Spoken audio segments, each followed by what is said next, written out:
She thought she had escaped him.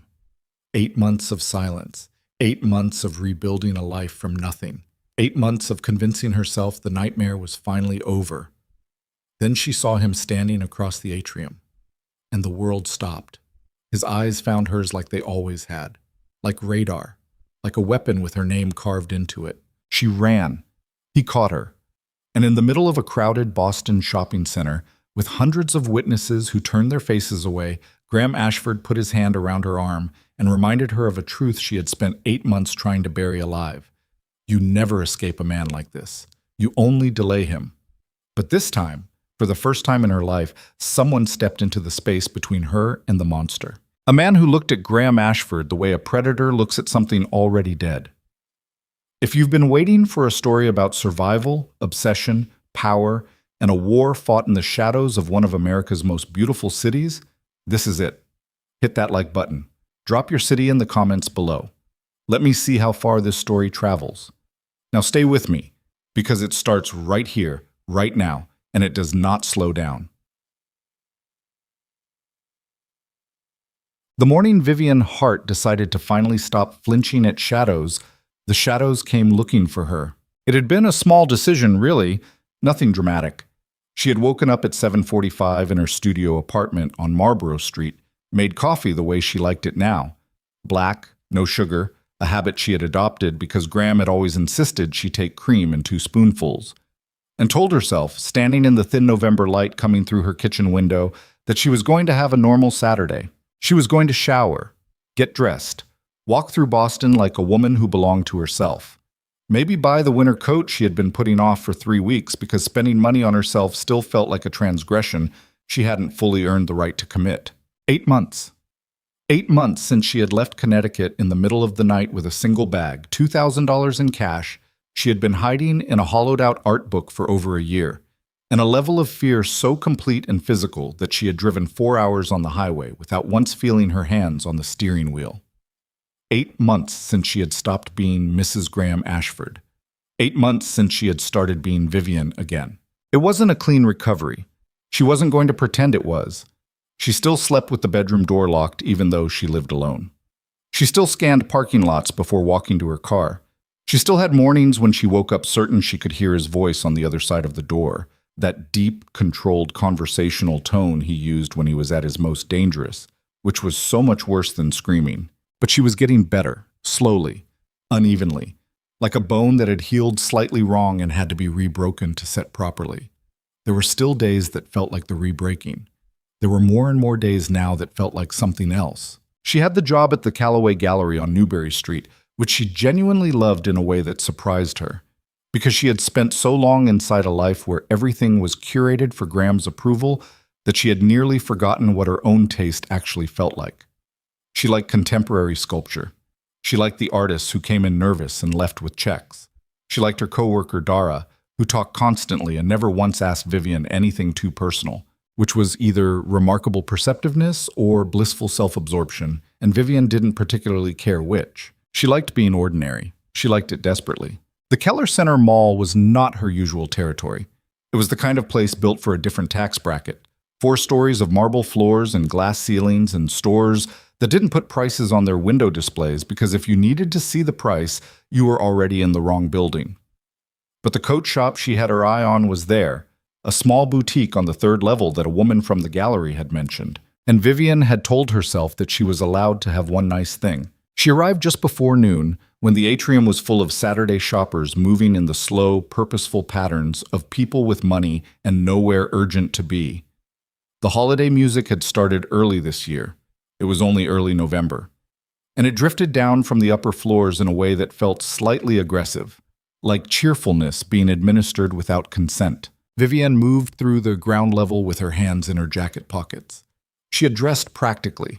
Dark jeans, ankle boots, a gray wool jacket that was warm enough but starting to lose the argument with the Boston winter.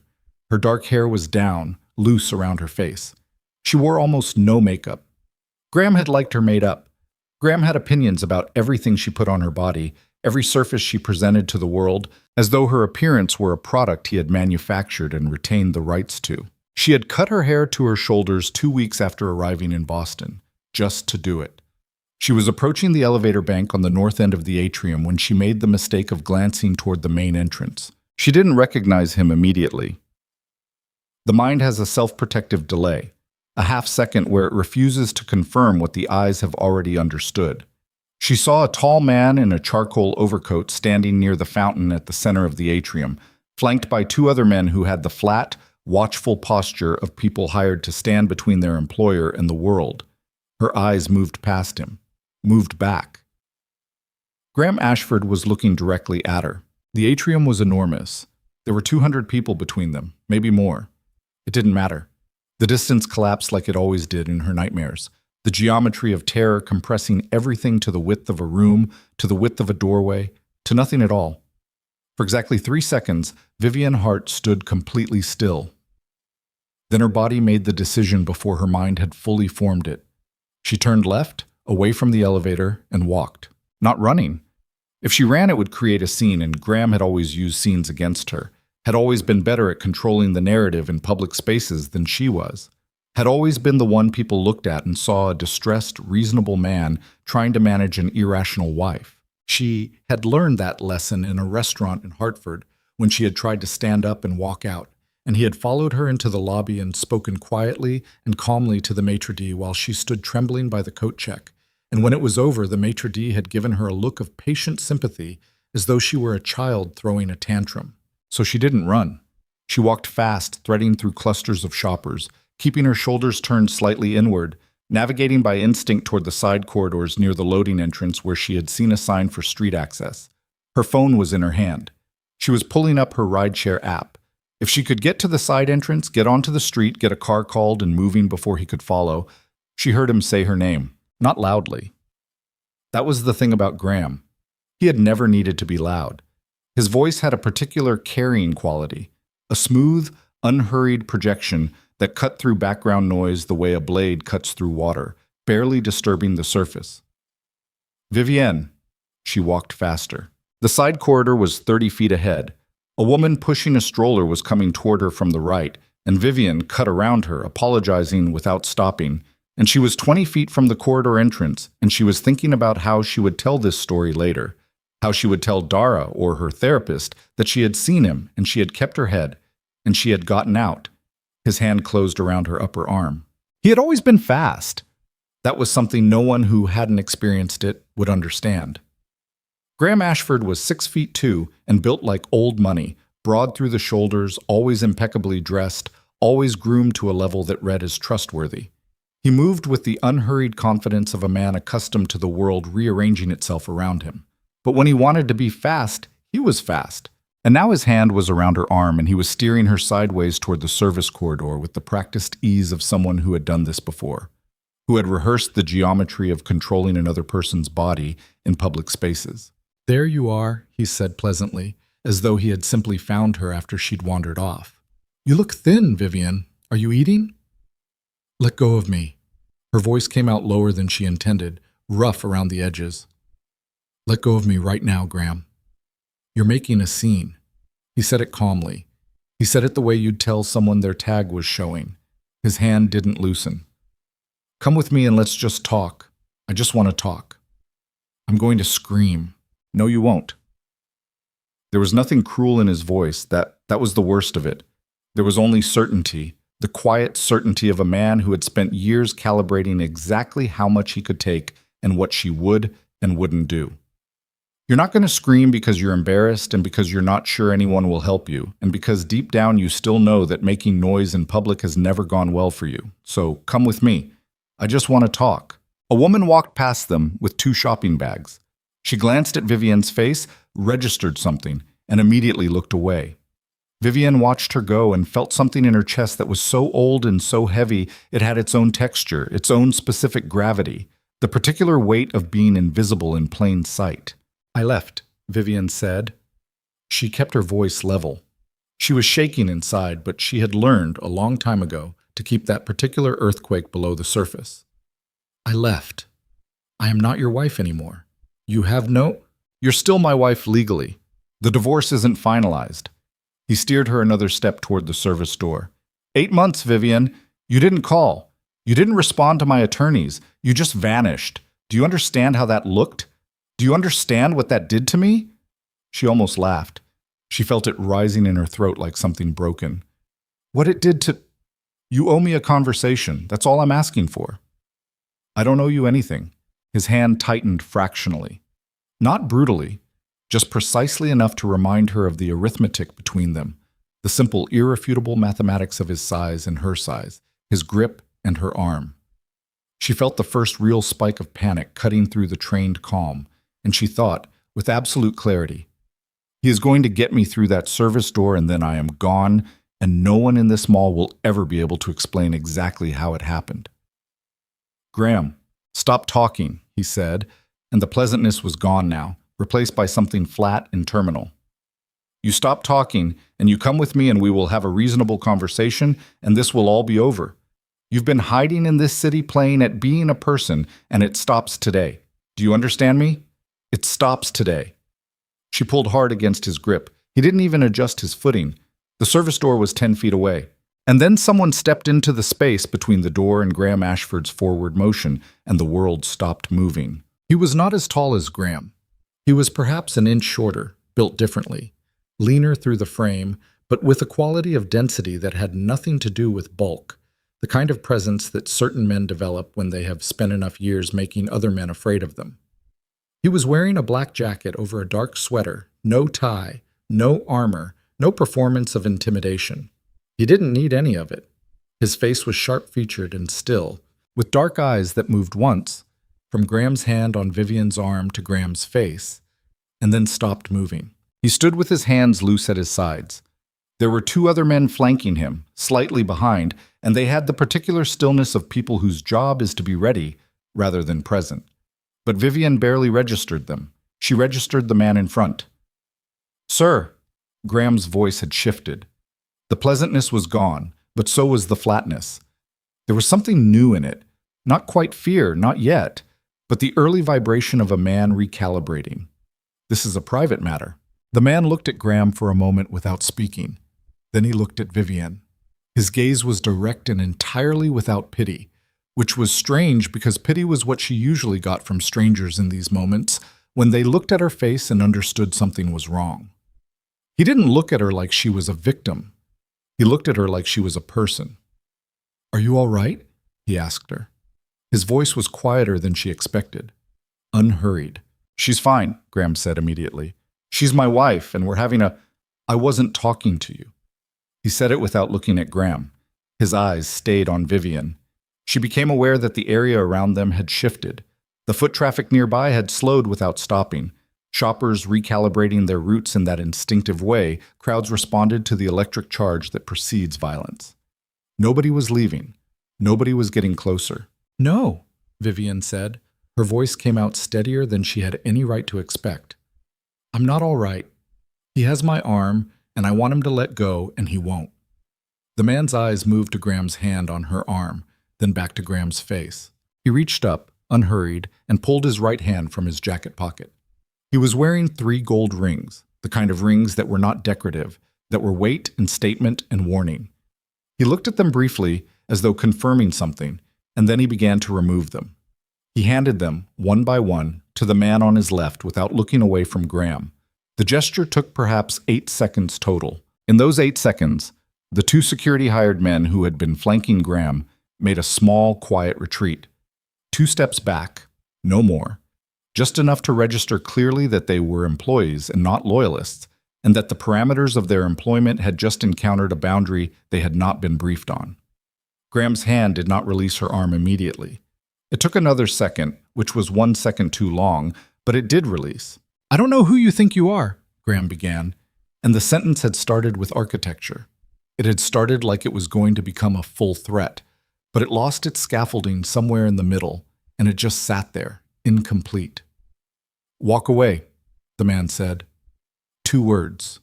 No elevation. No threat in the tone itself, just the level, absolute certainty of a man stating a fact of physics. Graham's jaw tightened. Vivienne watched it happen, watched the calculation running behind his eyes, watched the precise social arithmetic of a powerful man assessing another powerful man in a public space and arriving, for possibly the first time in his adult life, at a result that did not favor him. "This conversation isn't over," Graham said. He was looking at Vivienne when he said it, not the man in front of him, her, because that was who the message was for. Then he straightened his coat, turned, and walked away. His two men followed without making eye contact with anyone. Vivienne stood still for a moment. Her arm throbbed where Graham's grip had been. She was aware of her own breathing, shallow, too fast. The hyperventilation she always suppressed because showing physical fear in front of Graham had always cost her something. She looked at the man. He was watching Graham's retreating figure. When she looked at him, he looked back at her. "Do you need a doctor?" he asked. "No." She paused. "No, Thank you. That was... Is he actually your husband?" She felt the word land wrong, the way it always did. "We're separated. Legally, not yet, but yes." He was. The man nodded once, like this was information he was filing away rather than reacting to. "Do you have somewhere safe to go right now?" The question was practical, without sentiment. "I have my apartment." "He doesn't know where it is?" She opened her mouth to say no, and then closed it, because the answer was she didn't know. 8 months ago, she had assumed he didn't know. But Graham Ashford had money and a network of people who did things for money, and 8 months was a long time, and the truth was she had been operating on the hope that she was hidden rather than the certainty. The man was watching her face. Whatever she didn't say, it communicated. "Come with me," he said. She looked at him. "I don't know you." "No," he said. "You don't." It was such a strange answer. It wasn't reassurance, it wasn't charm. It was just a simple acknowledgement of the fact, offered without any attempt to paper over it. "That's not..." She stopped. "That's not a reason to go with you." "No, it's not." He held eye contact with a steadiness that was different from the way Graham had always held eye contact with her. Graham's gaze had always been possessive, measuring, a form of surveillance. This man looked at her like she was the one making the decision, like he had stated his position and the rest was actually hers to determine. "You can also stay here, call someone you trust, and go from there. Your choice." His phone buzzed. He took it out, looked at the screen, and his expression shifted. Not dramatically, just a small tightening around the eyes that suggested the information he was reading was relevant and probably unpleasant. He typed a brief response, pocketed the phone, and looked at her again. "He's not gone," he said simply. "He's moved to the parking structure. He's waiting. That's my read of it. You can disregard it." She stood there in this corridor of the Keller Center Mall on a Saturday afternoon in November, with the ghost of Graham's grip still on her arm, looking at a stranger who had no reason to still be standing here and was still standing here. She thought about her apartment on Marlborough Street. She thought about the lock on her bedroom door that Graham wouldn't know about, but that also wouldn't stop him if he had decided this time to stop applying social pressure and simply escalate. She thought about 8 months of careful, painstaking rebuilding. And she thought about the look on Graham's face when he'd said it stops today. She believed him. She had always believed him when he said things like that. It was one of the few forms of honesty he was capable of. "Okay," she said. The car was black, long, and pulled to the service entrance within 4 minutes. Vivienne sat in the back with her bag in her lap and her hands pressed flat against her own thighs, a grounding technique her therapist had taught her for when the anxiety spiked past the manageable line. The man sat on the other side of the seat, a full arm's length between them, looking at his phone. He didn't fill the silence with talk. She appreciated that, despite herself. "I didn't get your name," she said eventually. He glanced up. "Roman." "Roman what?" A brief pause. "Voss." The name didn't mean anything to her. She filed it away. "I'm Vivienne." "I know," he said. She felt the small cold drop of that land somewhere between her shoulder blades. "How?" He was quiet for a moment. Not evasively, more as though he was deciding how much of a true answer to give her right now. "Later," he said. "Let's get you somewhere first." She should have pressed. She knew she should have pressed. But the car was warm and Graham was not in it. And she was running on adrenaline and the kind of exhaustion that came from months of sustained low-level terror.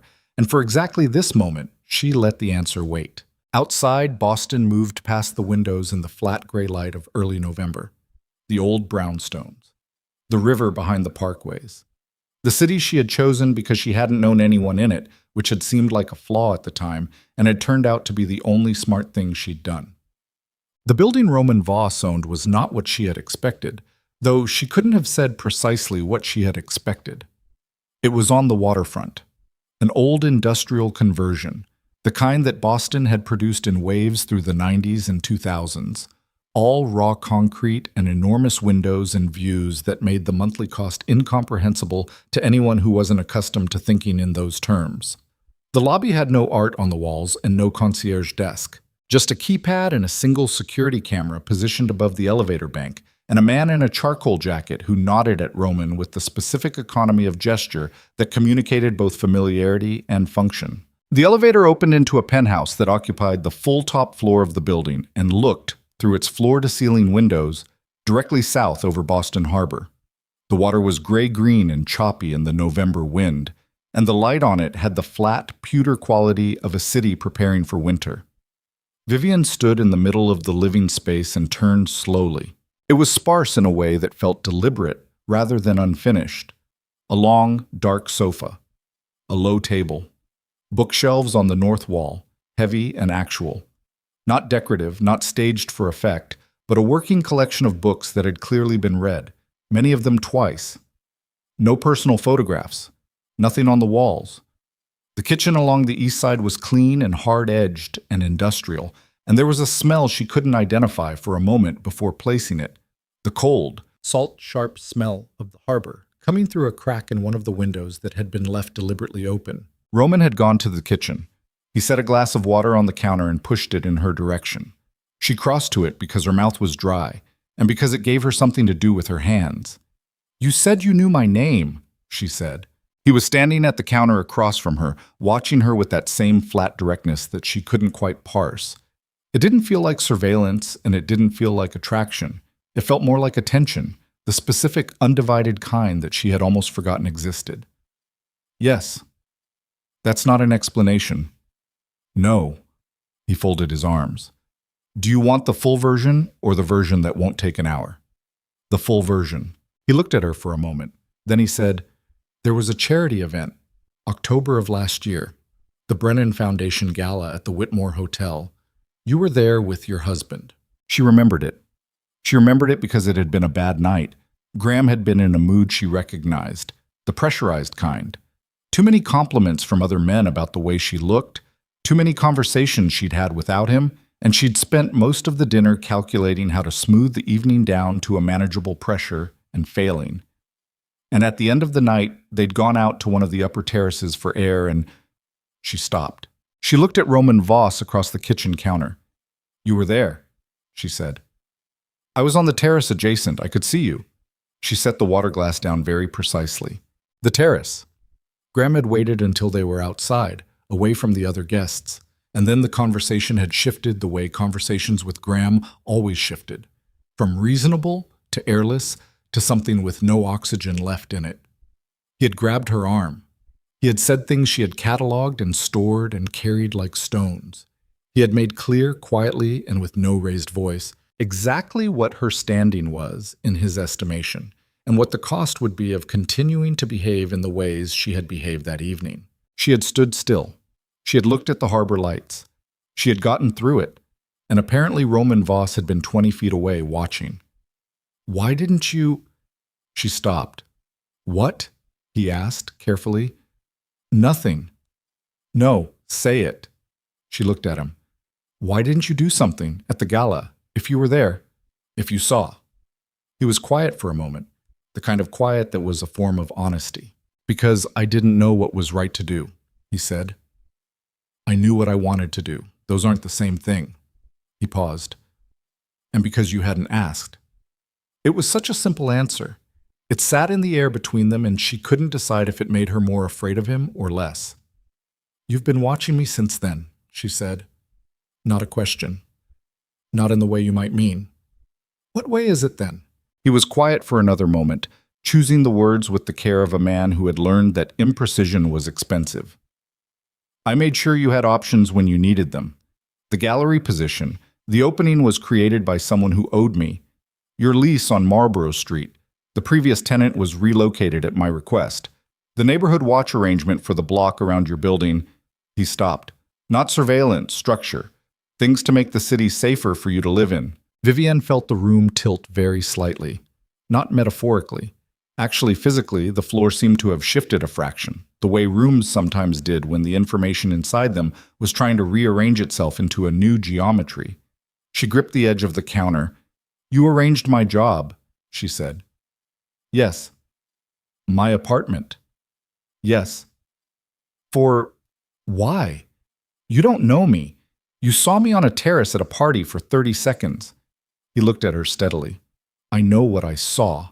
That doesn't—" She felt the first real edge of anger beginning to cut through the shock, which was actually a relief because anger was cleaner than fear.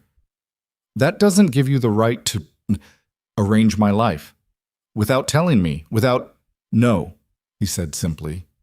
"It doesn't." The admission stopped her. Then why? He looked at the harbor for a moment, then back at her.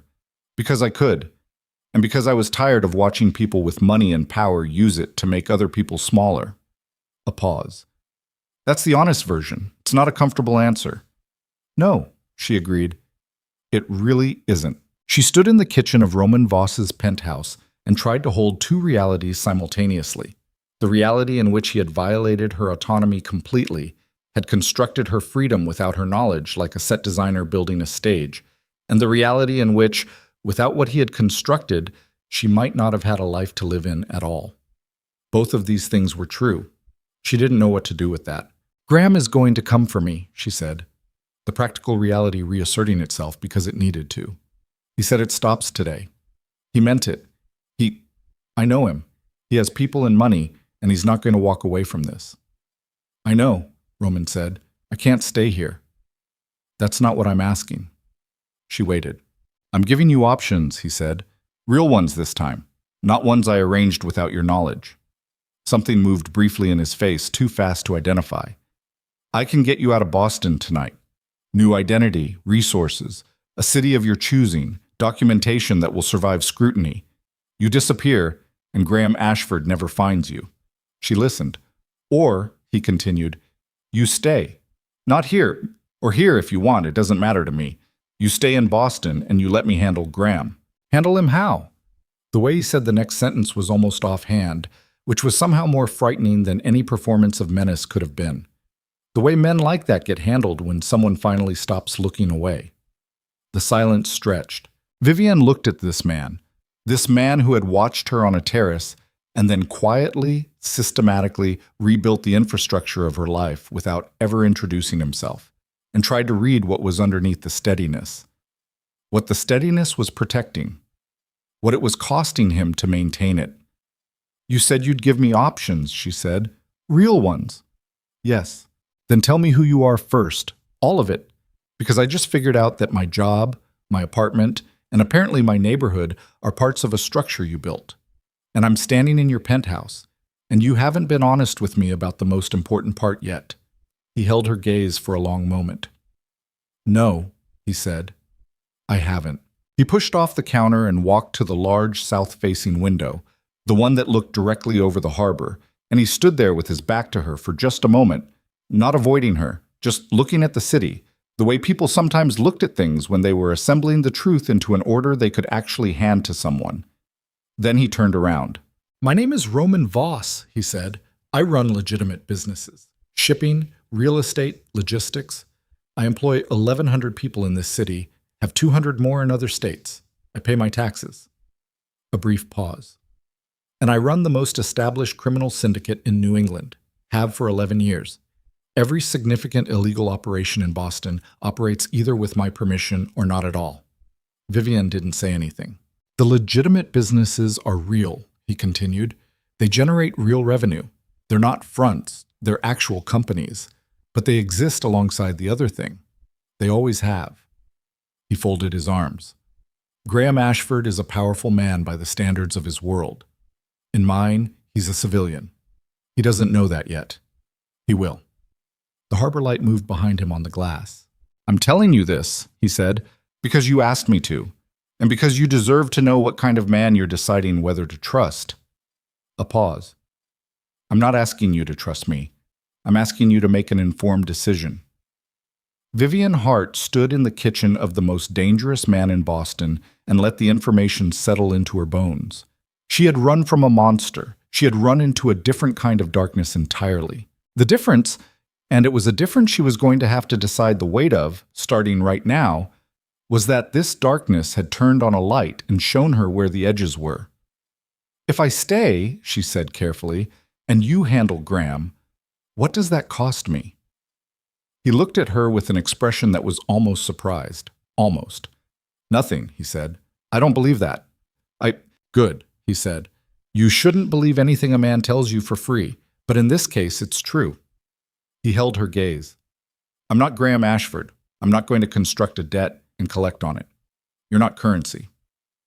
She studied his face for a long moment, the sharp, still features, the dark eyes that had been watching her in the mall with that strange quality of attention that had nothing in it of possession. She didn't trust him. She wasn't sure she was going to trust him. But she believed, with the deep muscle certainty of a woman who had spent years learning to read danger in a man's face, that he was telling the truth about this, about tonight, about the cost. Graham has people looking for me, she said. He'll have found my apartment by morning. Yes, Roman said. Probably. So I can't go back tonight. No. She looked around this penthouse, the spare interior, the open window with its cold salt air, the harbor dark and restless on the other side of the glass. I'll sleep here tonight, she said. Tomorrow I'm going to ask you every question I have, and you're going to answer all of them, and then I'm going to decide. Roman Voss looked at her for a moment. Okay, he said.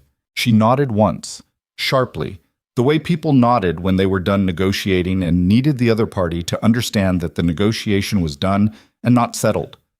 Then she picked up the glass of water and walked to the long, dark sofa and sat down.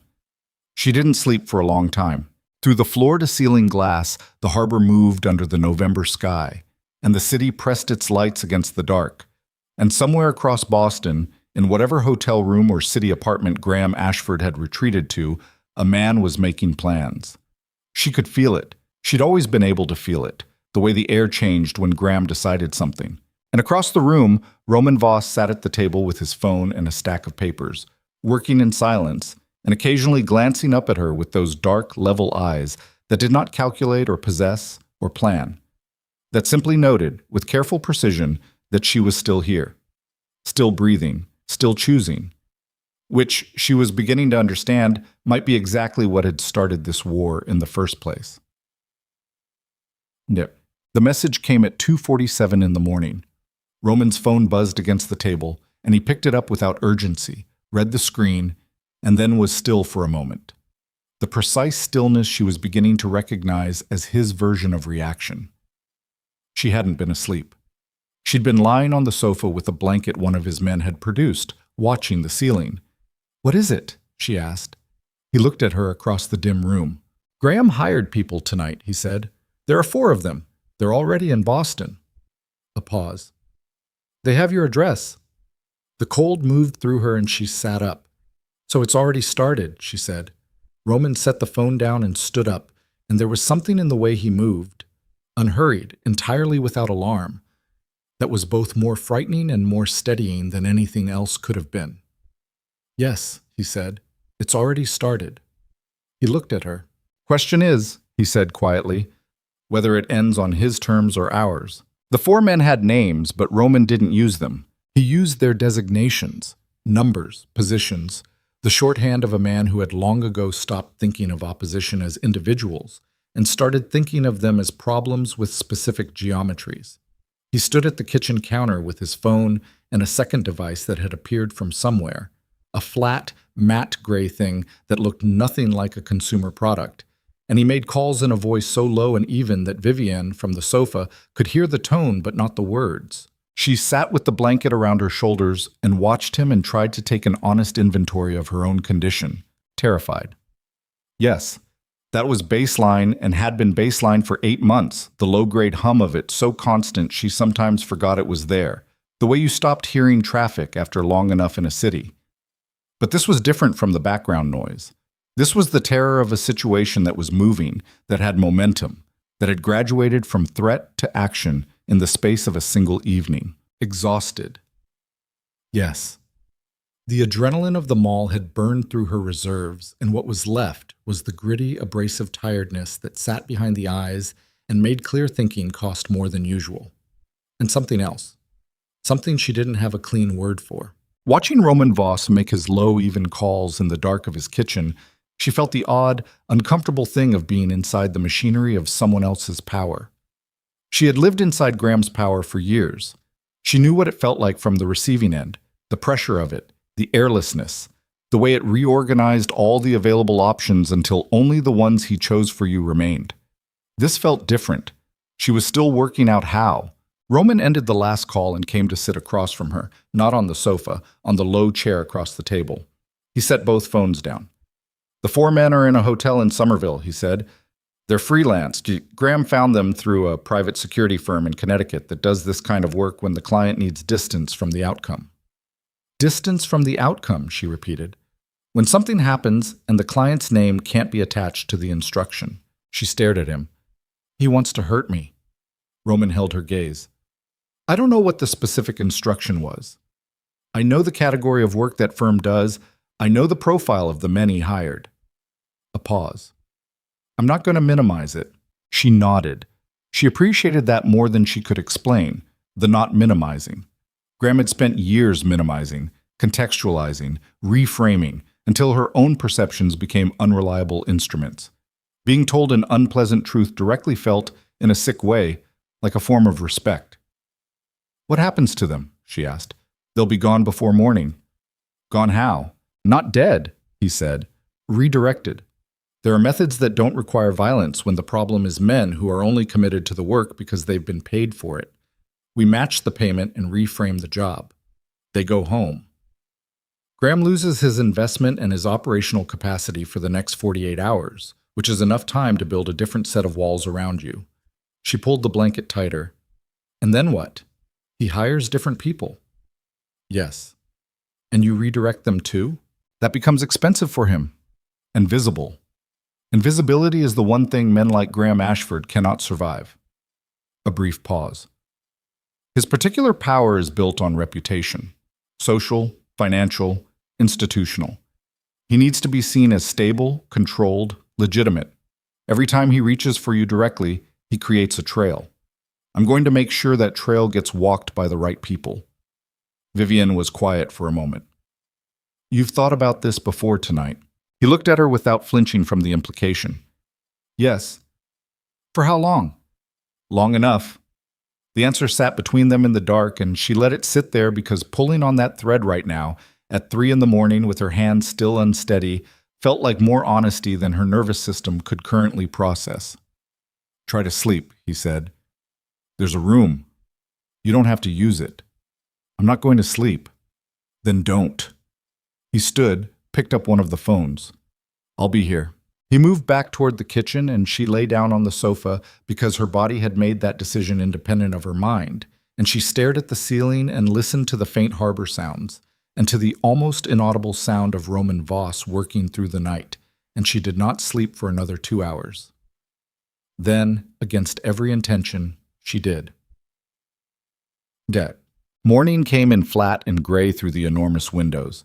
Vivienne woke to the smell of coffee and the specific quality of Boston November light that had no warmth in it whatsoever, just illumination, like a fluorescent bulb over a hospital hallway. She lay still for a moment, performing the half-second of disorientation that came with waking in an unfamiliar space, and then the previous day assembled itself in sequence, and she sat up. Roman was at the kitchen counter. He had changed at some point. Same dark palette, different clothes, and he was reading something on the mat device while a coffee maker finished its cycle. He looked up when she moved. "Coffee," he said. It was not a question. "Yes." She used the bathroom off the main room, and when she came back there was a mug on the counter. Black. No accompaniment. He had paid attention. She stood at the counter and drank it and looked at the harbor in the morning light. The water was calmer today, a deep gunmetal color, and there were container ships moving in the middle distance with that slow, enormous patience of very large things. "The four men?" she asked. Redirected. Checked out of the Somerville Hotel at 5:30. Graham? Still at the Four Seasons on Boylston. He hasn't moved yet. She held the mug in both hands. He'll know they're gone. By mid-morning, probably. He'll make calls. He'll either find a replacement operation or he'll try something more direct. A pause. My instinct is direct. He doesn't seem like a man who responds to failure by waiting. He's not. She stared at the water. He doesn't recalibrate. He escalates. Tell me about him. The request was straightforward. No performance of sympathy around it. She looked at him. He was watching her with that specific quality of attention, the whole room kind, the kind that made you feel like the only thing in his visual field. She had told this story before, to a therapist in a gray office in Cambridge. Once, haltingly, to Dara, who had cried and then apologized for crying because it wasn't her pain to cry about. She had told it in fragments, in the safe, curated version that kept the worst pieces in the category of implication rather than statement. She found, standing in this kitchen on this particular morning, that she didn't have the energy for the curated version. He's smart, she said. That's the first thing. He's genuinely smart and he's patient and he understands systems, how they work, how to use them, how to make them serve his interests. He built his company from a regional construction firm into a $50 million commercial development operation in 10 years. He did it by knowing exactly who to cultivate, who to neutralize, and how to make both look effortless. She drank coffee. He married me because I fit the image he needed at that point in his career. She paused, not with emotion, more with the faint irritation of someone pulling a word out of a stuck drawer. I was visible enough. Art background, some social ease, the right kind of presentable. I was also not connected enough to have loyalties that could complicate him. I didn't have a family with reach. I had some friends, but not the kind who would organize around me if something went wrong. Roman said nothing. He listened. It was gradual, she continued. That's the thing they don't tell you in the informational materials about this kind of situation, how completely gradual it is. There's no moment when you look around and say, this is it, this is the line. There are just 1,000 small recalibrations over years, each one individually arguable, each one with a reasonable sounding explanation, until one day you're standing in your kitchen at 6 a.m. calculating whether you're allowed to leave the house without asking permission, and you genuinely can't remember when that calculus became normal. She set the mug down. The physical part was less frequent than people imagine. It was present. I'm not going to claim otherwise, but the physical part was almost secondary to the other thing. The constant management of his perception of you, the maintenance of a version of yourself that kept his temperature stable. That was the full-time job. She looked at her own hands on the counter. You lose yourself in pieces, very small pieces. You don't notice until they're gone. Roman's jaw had tightened fractionally. She noted it. He won't stop, she said. Not because he loves me. I want to be clear on that. Whatever this is, it's not love. It's inventory control. I left, which means something that belonged to him made a unilateral decision, and that is the thing he cannot tolerate. The fact that I've been in Boston for 8 months, functional and intact, is a direct affront to his understanding of the order of things. Roman picked up his coffee. He was quiet for a moment. Is there anyone in Connecticut who would move against you if he asked? Family, lawyers, anyone with enough stake in his operation that they'd treat you as a loose end? The question was so practical it almost made her laugh. His attorney, possibly, a man named Terrence Fell. He's been with Graham for 12 years and he does the kind of legal work where the main qualification is comfort with ambiguity. She paused. And his business partner, Derek Cahill. They've known each other since college. Cahill doesn't like me, and he likes the idea of me having left and being somewhere Graham can't account for even less. Roman filed this away. She could see him doing it. Not writing, not recording, just the steady internal organization of information that some people did naturally. I need to know something, she said. Go ahead. Last night you gave me options. Leave Boston with a new identity, or stay and let you handle it. Yes. The leaving option. Is it still available? He looked at her steadily. Yes. Even now? Even after last night? The resources required are the same either way. The offer doesn't expire because you chose to sleep on my sofa rather than walk out the door. She held his gaze. Why does the offer not expire? What do you get from keeping it open? He was quiet for a moment, the kind of quiet that told her the answer was real, and he was checking it before he said it. The ability to look at myself. It was such an unexpected answer that she just stood there for a second. That's it, she said. That's it. She studied him. He didn't look away, didn't shift, didn't offer her any more architecture around the statement. It just sat there, bare and simple, and she found it more credible than anything with more words on it would have been. I'm staying, she said. Something moved through his expression, very fast, too fast to name. Then it was gone. Okay, he said. By 10 that morning, Roman's people had moved her clothes and necessary items from the Marlborough Street apartment, the job done cleanly and quickly enough that she didn't need to think too hard about what their other capacities might be. Roman had given her the guest room, sparse, white walls, a window looking east over the water. And when she came out, she found two of his men at the table and Roman standing with his back to her, looking at something on the mat device, speaking in a low, flat tone to someone on the phone. She poured herself more coffee and sat at the far end of the table. The man on Roman's left was named Kellen. He was perhaps 30, compact and quiet, with the particular quality of stillness that Vivienne had come to associate with people who had trained themselves out of involuntary physical reaction. He had a laptop open and was moving through screens quickly. The other man was older, 50s, heavy through the chest, gray at the temples. He'd been introduced as Price, just Price, and he looked at Vivienne with the frank, measuring appraisal of someone deciding how much of a variable she was. She looked back at him with equal steadiness. After a moment, he nodded once. Apparently, she'd passed some tests she hadn't been informed she was taking. Roman finished his call, put the phone down, and turned. He looked at her and then at the table. Graham contacted a second firm this morning, Kellen said without looking up from his screen. Chicago-based. He's not going through the Connecticut operation again. Larger budget this time. We're looking at a 6-figure engagement. Vivienne set her mug down. He's serious, Price said, and looked at her again, and this time the look was not appraisal but information. He was telling her something she needed to understand. I know he's serious, she said. With respect, Price said, knowing someone is serious and understanding what 6 figures buys in this context are two different things. Then explain the difference. He looked at Roman. Roman gave a faint tilt of his head that said, Go ahead. Connecticut firm, that's low-end work, Price said. Intimidation, surveillance, retrieval, men who are good at controlling a single person in a private space. The Chicago outfit is different. They do operational work, coordinated, planned, executed under time pressure. They've handled extractions in hostile environments. What Graham is commissioning now is not come get my wife. It's a military-grade problem solution package. Vivienne was quiet. He's not trying to talk to you anymore, Roman said. He was looking at her directly. He's moved past that. The word retrieval was still sitting in her mind with the cold precision of a clinical term that had been chosen specifically because the alternative terms were worse. Okay, she said, because what else was there? Okay, she said again, more firmly.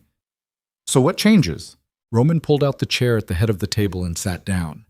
He had the qualities, she noticed, of a man who never moved to fill space, who occupied exactly what he needed and no more, which in practice made him seem larger than men who performed their size loudly. You don't leave this building unescorted, he said, non-negotiable. For how long? Until the Chicago contract is dissolved. And you can do that? Yes. How? The same way the Connecticut problem was dissolved. Money, in the first instance. If that doesn't work, other methods. She held his gaze. What are the other methods? He returned the look evenly. I won't give you details. Not because I'm protecting you from them, but because the details are not something you need to carry. She thought about pushing back on that, decided, for now, it wasn't the hill she was choosing.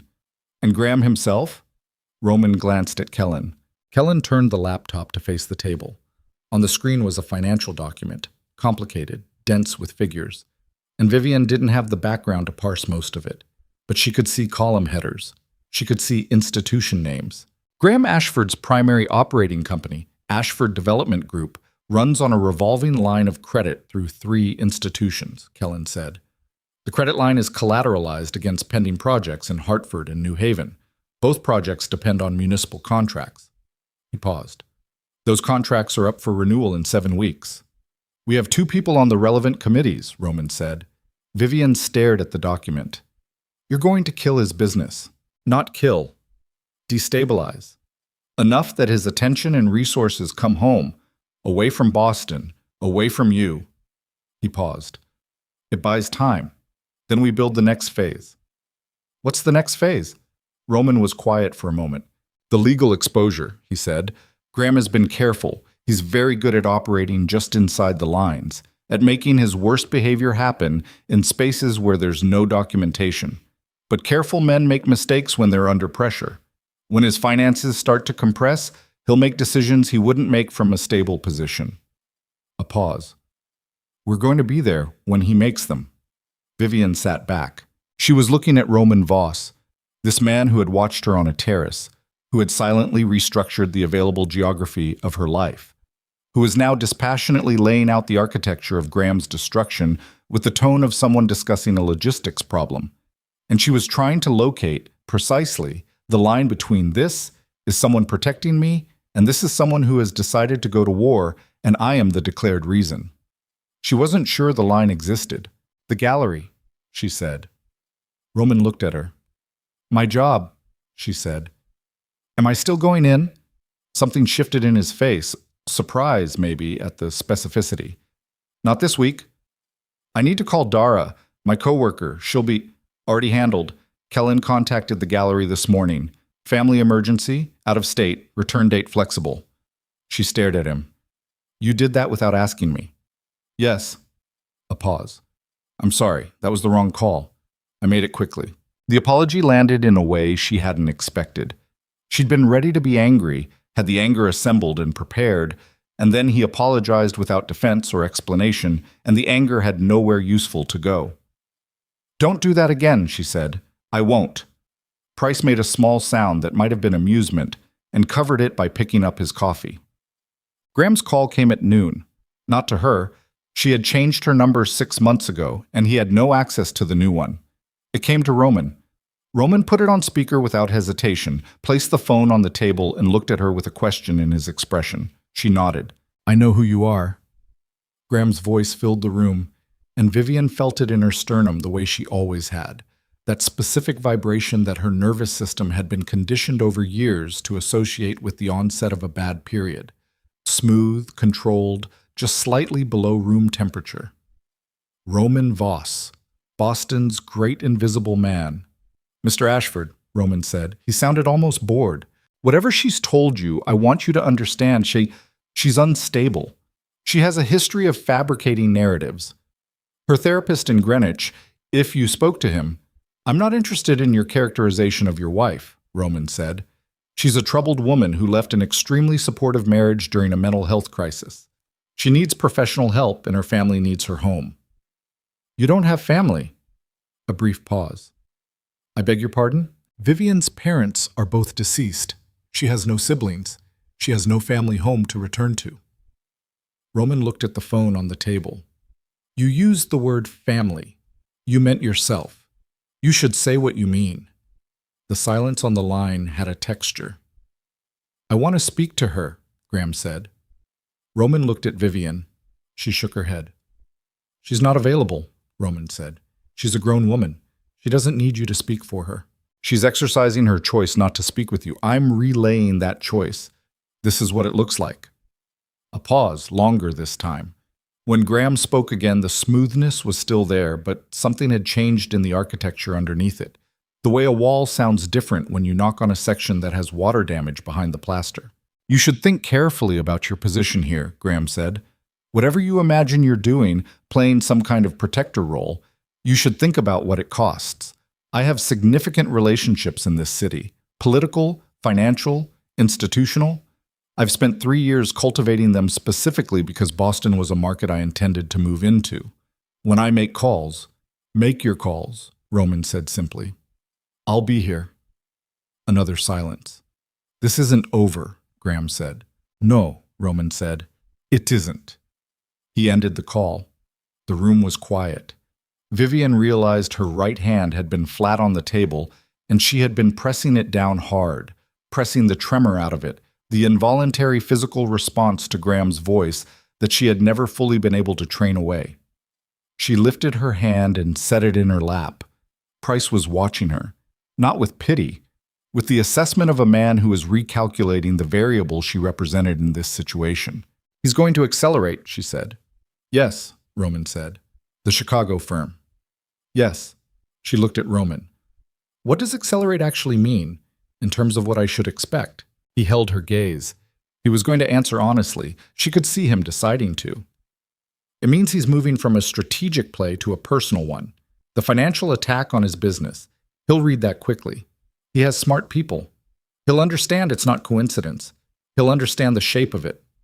A pause.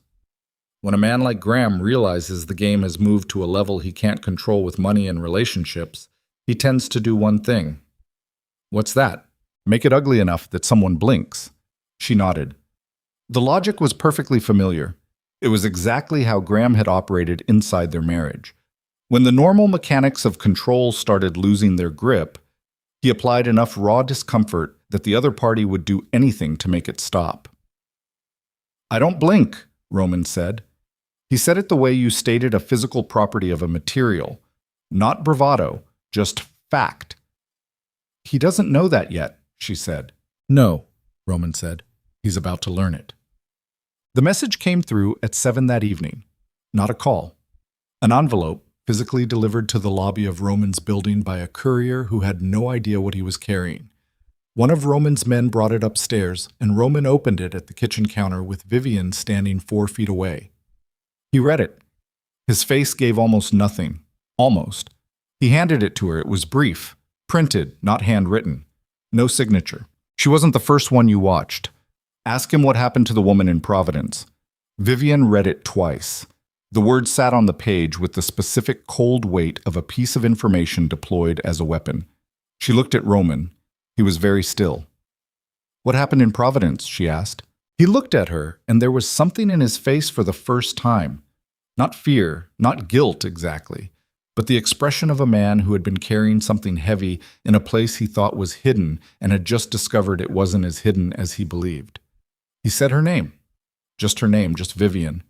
And the way he said it had a quality she had not heard from him yet, a quality that told her the answer to the question was not going to be simple and was not going to. He said her name, just Vivienne, and the silence after it had the specific weight of a man standing at the edge of something he had been walking toward for a long time without admitting the direction. She set the paper down on the counter. "Providence?" she said again. Not a question this time. A position. Roman looked at the envelope rather than at her, and that single small deflection told her more than anything he could have said. In the 36 hours she had spent inside this man's orbit, she had learned one reliable thing about him. He held eye contact the way other men held their ground. When he looked away, it cost him something. "There was a woman," he said. The room was very quiet. Kellen had left an hour ago. Price was somewhere in the building, but not in this room. It was just the two of them and the harbor outside going dark in the early November evening, and a piece of paper on the counter with 11 words on it. Her name was Claire Uten, Roman said. She was 29. She worked in the financial district in Providence, mid-level position at an asset management firm. She lived alone. He paused. She was in a situation similar to yours. The man she was with, his name doesn't matter now, operated in legitimate real estate on the surface and had connections to organized distribution networks on the other side. He was not connected to my organization, but he moved in peripheral spaces where my people had visibility. Vivienne stood very still. "I became aware of her situation approximately 2 years ago," Roman said, "through the same kind of indirect channel. Someone in my network flagged the circumstances. I made similar arrangements, employment stability, neighborhood security structure, a set of options if she chose to use them." He stopped. "I did not introduce myself. I did not make contact. I operated the same way I operated with you, from a distance, through structure." "What happened to her?" Vivienne said. Roman's jaw moved.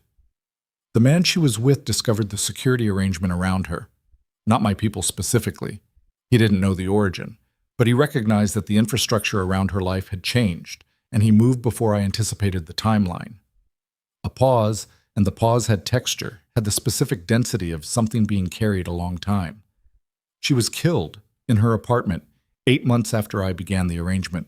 The harbor light moved on the glass behind him. Vivienne heard her own breathing. She heard it very clearly, the way you heard small sounds in a room when the larger sounds had stopped. "You protected her," she said. "The same way you protected me." "Yes." "And she died anyway." "Yes." She took a step back from the counter. Not away from him, just back, just needing the extra foot of space to process the geometry of the information. "Graham sent this," she said, looking at the paper. "Yes. He found out about Providence somehow. He has investigators. He's had them working on me since the mall." Roman's voice was flat, not defensive, carrying the information the way you carried something with sharp edges, carefully, with awareness of what it could do. "He found Claire's name, found the connection, found enough of the shape of what happened. He's using it as a lever." "A lever for what?" "To make you doubt me." He finally looked at her directly. "To make you ask whether what happened to her is what's going to happen to you." The question sat in the air between them. "Is it?" she asked. He held her gaze. "I don't know." It was the worst possible answer. It was also, she understood with the cold, clarifying precision of a woman who had spent years being told comfortable lies, the only honest one available. "You don't know," she repeated. "What happened in Providence happened because I underestimated the speed of his response and overestimated the protection my structure provided. I believed the distance I maintained made the arrangement invisible. I was wrong." His voice didn't change in tone, but something in it shifted. Something underneath the control, some frequency she hadn't heard from him before. "I have not made peace with that. I don't intend to." Vivienne looked at him for a long time. She was trying to identify what she felt, and the landscape of it was complicated. There was fear in it, yes, the cold, specific fear of learning that the architect of her supposed safety had a precedent failure with a body count. There was something that might have been anger. There was also, impossibly, something that was almost the opposite of what she expected to feel. A terrible, unwanted clarity. Because Roman Voss was standing in his own kitchen telling her a story that destroyed his credibility as her protector, and he was telling it anyway. Graham would never have done that. Graham would have buried Claire Outen so deep in the architecture of a better story that the name would never have surfaced. "Why are you telling me?" she asked. "Because you asked." "That's not enough of a reason." "Because you deserve the information." A pause. "And because if I let you find out a different way, I become a different kind of man than the one I'm trying to be." She looked at the paper on the counter. 11 words. Ask him what happened to the woman in Providence. Graham had deployed this precisely, she understood. Not in a phone call, not confrontationally, but in a physical note, something she could hold, something that had presence. Because Graham understood the psychology of objects, of evidence, of the thing you could look at when someone was telling you a version of events. She picked up the paper and folded it once and put it in her pocket. Roman watched her do it. "I need some time," she said. "Okay. I'm not leaving. I just need an hour. Don't talk to me for an hour." He nodded once, and she walked to the guest room and closed the door and sat on the edge of the bed in the dark with her hands pressed flat on her thighs and let herself feel the full weight of the situation without managing it. Claire Outen was dead. A woman she had never met, whose situation had apparently rhymed with hers closely enough that the same man had arranged the same invisible scaffolding around her life, and it had not saved her. The man who had not saved her was currently on the other side of a door, and Vivienne was choosing, moment by moment, to remain in his building. She sat with that for a long time. The fear was real. The doubt was real. But underneath both of those, she kept returning to one thing. Graham had sent this information as a weapon. He had found it and shaped it and deployed it with the specific intention of making her run, either out of Roman's orbit and back toward some configuration Graham could control, or simply into enough panic and instability that she became easier to collect. She knew how Graham used information. She had watched him do it for years. He did not send you the truth to set you free. He sent you the truth when the truth was the sharpest available instrument. She sat in the dark for 50 minutes. Then she went back out. Roman was where she'd left him, at the kitchen counter, but the mat device was put away and he was just standing with a glass of water, looking at the harbor. He turned when she came in. She stood in the middle of the room.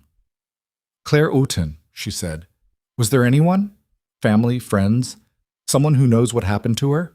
He studied her expression, reading the question behind the question. "A sister. In Warwick.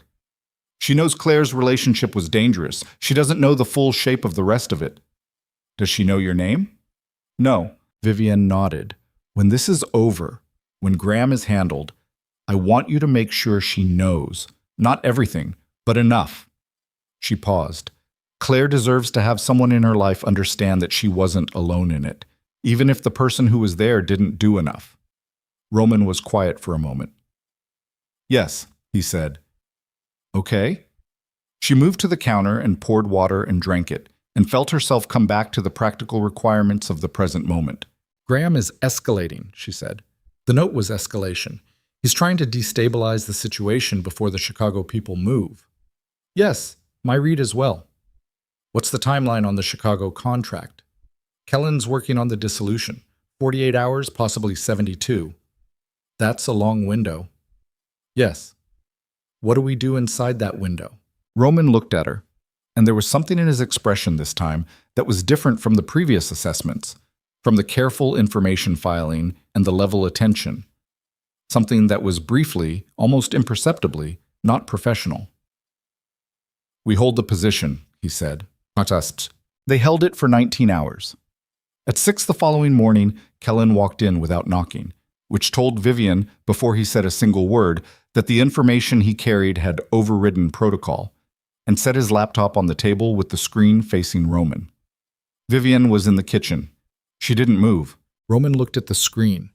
His face went through a brief, controlled sequence that she was learning to read. The initial reception, the processing, the compression of reaction into the flat, steady exterior. This time, the compression took slightly longer than usual. "When?" he said. 40 minutes ago, Kellen said. "The Chicago contact confirmed cancellation this morning, which we read as the contract being dissolved." It wasn't. Kellen's voice had the particular tightness of someone delivering news they had personally failed to prevent. Graham didn't hire through Chicago. He used Chicago as the visible line item. The actual operational team is local, Boston-based, private, been in place since yesterday morning. The room was very quiet. "How local?" Roman said. Kellen looked at the screen. "The team leader has a prior working relationship with Derek Cahill." Roman was still. "Cahill," Vivienne said from the kitchen. Both men looked at her. "Graham's business partner. I told you about him." "Yes," Roman said. He looked at Kellen. "Cahill is Graham's Boston infrastructure. He's been in the city for 6 months," Kellen said, establishing the market relationships Graham claimed to be building. The legitimate business story was cover. Cahill's been building operational capacity, local contacts, venue access, transit routes. A pause. "He knows the city." Vivienne set her glass down very carefully. "Graham wasn't improvising when his Connecticut people were redirected," she said. "The understanding assembling itself in real time, the pieces dropping into their correct arrangement with the horrible efficiency of a pattern you should have seen sooner. He already had a secondary operation in place. The Chicago name was a misdirection. While you were working on dissolving that contract, the real team was already positioned," Roman said. The silence had a different quality now. Not the silence of a conversation pausing, but the silence of a situation that had just changed shape entirely. Roman looked at Kellen. "Where are they now?" "That's the problem." Kellen turned the laptop slightly. "We had 3 locations under watch. All 3 went cold in the last 2 hours. They moved." "To where?" Kellen's jaw tightened fractionally. "We don't know." Price came in from the side corridor. He had his jacket on, which meant he'd come from outside. His face had the particular set of someone who had been moving fast and had arrived with information they didn't want to be carrying. He looked at Roman, then at Vivienne, then back at Roman. "Tell me," Roman said. "The gallery," Price said. "Callaway Gallery on Newbury. There are 2 men inside. They've been there for 40 minutes. a pause that had weight in it. They have Dara Sims. The name hit Vivienne in the chest like a physical thing. Dara, who talked constantly and never asked too many questions, and had cried when Vivienne told her the partial version of the story and then apologized for crying. She has nothing to do with this, Vivienne said. Her voice came out wrong. Too tight, too high at the edges, the controlled exterior cracking in exactly one place. She doesn't know anything. She's not part of... She's leverage, Price said. Not cruelly, just the fact of it. Roman was already moving, jacket on, phone in hand, the economical rapid sequence of a man switching from containment mode to operational mode with the ease of someone who had done it many times. He stopped when he reached Vivienne. Stay here, he said. That's my friend. I know. She's there because of me. Yes, he said it directly without apology or cushion, and I'm going to get her out, but you are not coming. You can't tell me. Graham wants you to move, Roman said. His voice was low and very even. This is designed to make you move. The moment you leave this building, the geometry changes in his favor. He knows you. He knows you'll try to get to her. He held her gaze with that absolute, unbroken steadiness. I need you to trust me for the next 2 hours. Not permanently, not unconditionally, just right now. She looked at him. She thought about the cost of trust. She had the full accounting of what trust had cost her over the years, line by line, the specific invoice of every time she had trusted Graham Ashford and what it had purchased. This was not the same man. She knew that. She believed it, with the same deep muscle certainty she'd used to believe Graham's danger, both instruments of judgment tuned by the same years of damage. 2 hours, she said. 2 hours. If she's hurt, she won't be. He left. Price left with him. Kellen stayed, and he moved to the table and opened his laptop and began working with the focused, head-down concentration of someone managing multiple information streams simultaneously. Vivienne stood in the middle of the room. She had her phone in her hand. She could call Dara's number. She knew it was useless, knew the phone was probably being monitored, knew making the call would give Graham confirmation of her emotional investment, which he would use with the same precision he used everything. She knew all of that. She called anyway. 3 rings. A man answered. Not Dara. Ms. Hart. The voice was professional, neutral, the voice of someone doing a contracted job with no particular animus. Mr. Ashford would like to speak with you. She heard Dara in the background, so not screaming, just the particular high-pitched, controlled sound of someone trying very hard not to show how frightened they were. And Vivienne recognized it because she had made that sound herself in a dozen different rooms over 5 years. Put her on, Vivienne said. Mr. Ashford first. She waited, a transfer sound brief. Vivienne? Graham's voice. The room temperature smoothness. I want you to see that this doesn't have to go further than it has. Your friend is fine. She's going to stay fine. All I need is... What do you want? Vivienne said. Come home. She said nothing. That's all, he said. You come home, we address the situation with your mental health properly and with appropriate professional support. Your friend goes back to her life, and the very uncomfortable things that have been happening in Boston stop happening. Clean. Simple. And Roman Voss? A pause. Mr. Voss is a businessman who involved himself in a private family matter. If you come home, he has no further reason to be involved. Another pause. He's using you, Vivienne. Whatever he's told you about himself, whatever version of rescue he's presented, men like him don't do things without cost. You know that. You're not naive. She was looking at the harbor, the same harbor she had been looking at for 36 hours, the same dark water. I need an hour, she said. You have 30 minutes. She hung up. Kellen was watching her from the table. Roman needs to know, he said carefully. Roman is in the middle of getting my friend out of a gallery, she said. He gets to know when she's out. Kellen's expression moved through something brief and complicated. Then he nodded and looked back at his screen. Vivienne stood at the window. The 30 minutes. Graham's metrics had always been precise. He didn't give windows he wasn't prepared to close. She had 30 minutes to make a decision that had been building since a balcony at a charity gala 14 months ago, since a hollowed-out art book with $2,000 in it, Since the first morning she had woken up in Boston and understood, with the giddy, terrifying clarity of a woman standing on new ground, that she was still breathing. Kellen's phone buzzed. He picked it up, listened for 5 seconds, and looked at her. "Dara's out," he said. "She's with Roman's people. She's not hurt." The relief moved through her like a physical thing, like something structural that had been holding tension suddenly releasing. She closed her eyes for exactly 3 seconds. Then she opened them and made the call that she knew, even as she was making it, had only one possible outcome.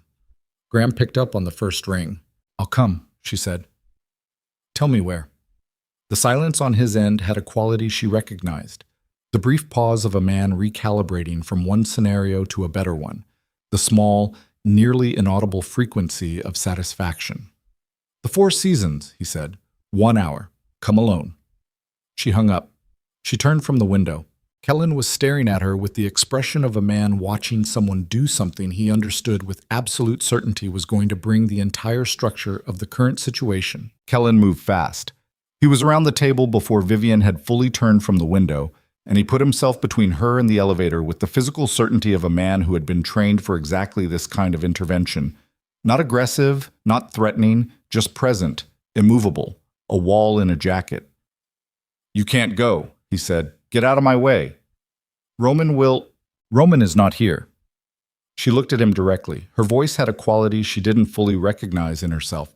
Not calm exactly, but past panic, past the register where fear expressed itself as trembling.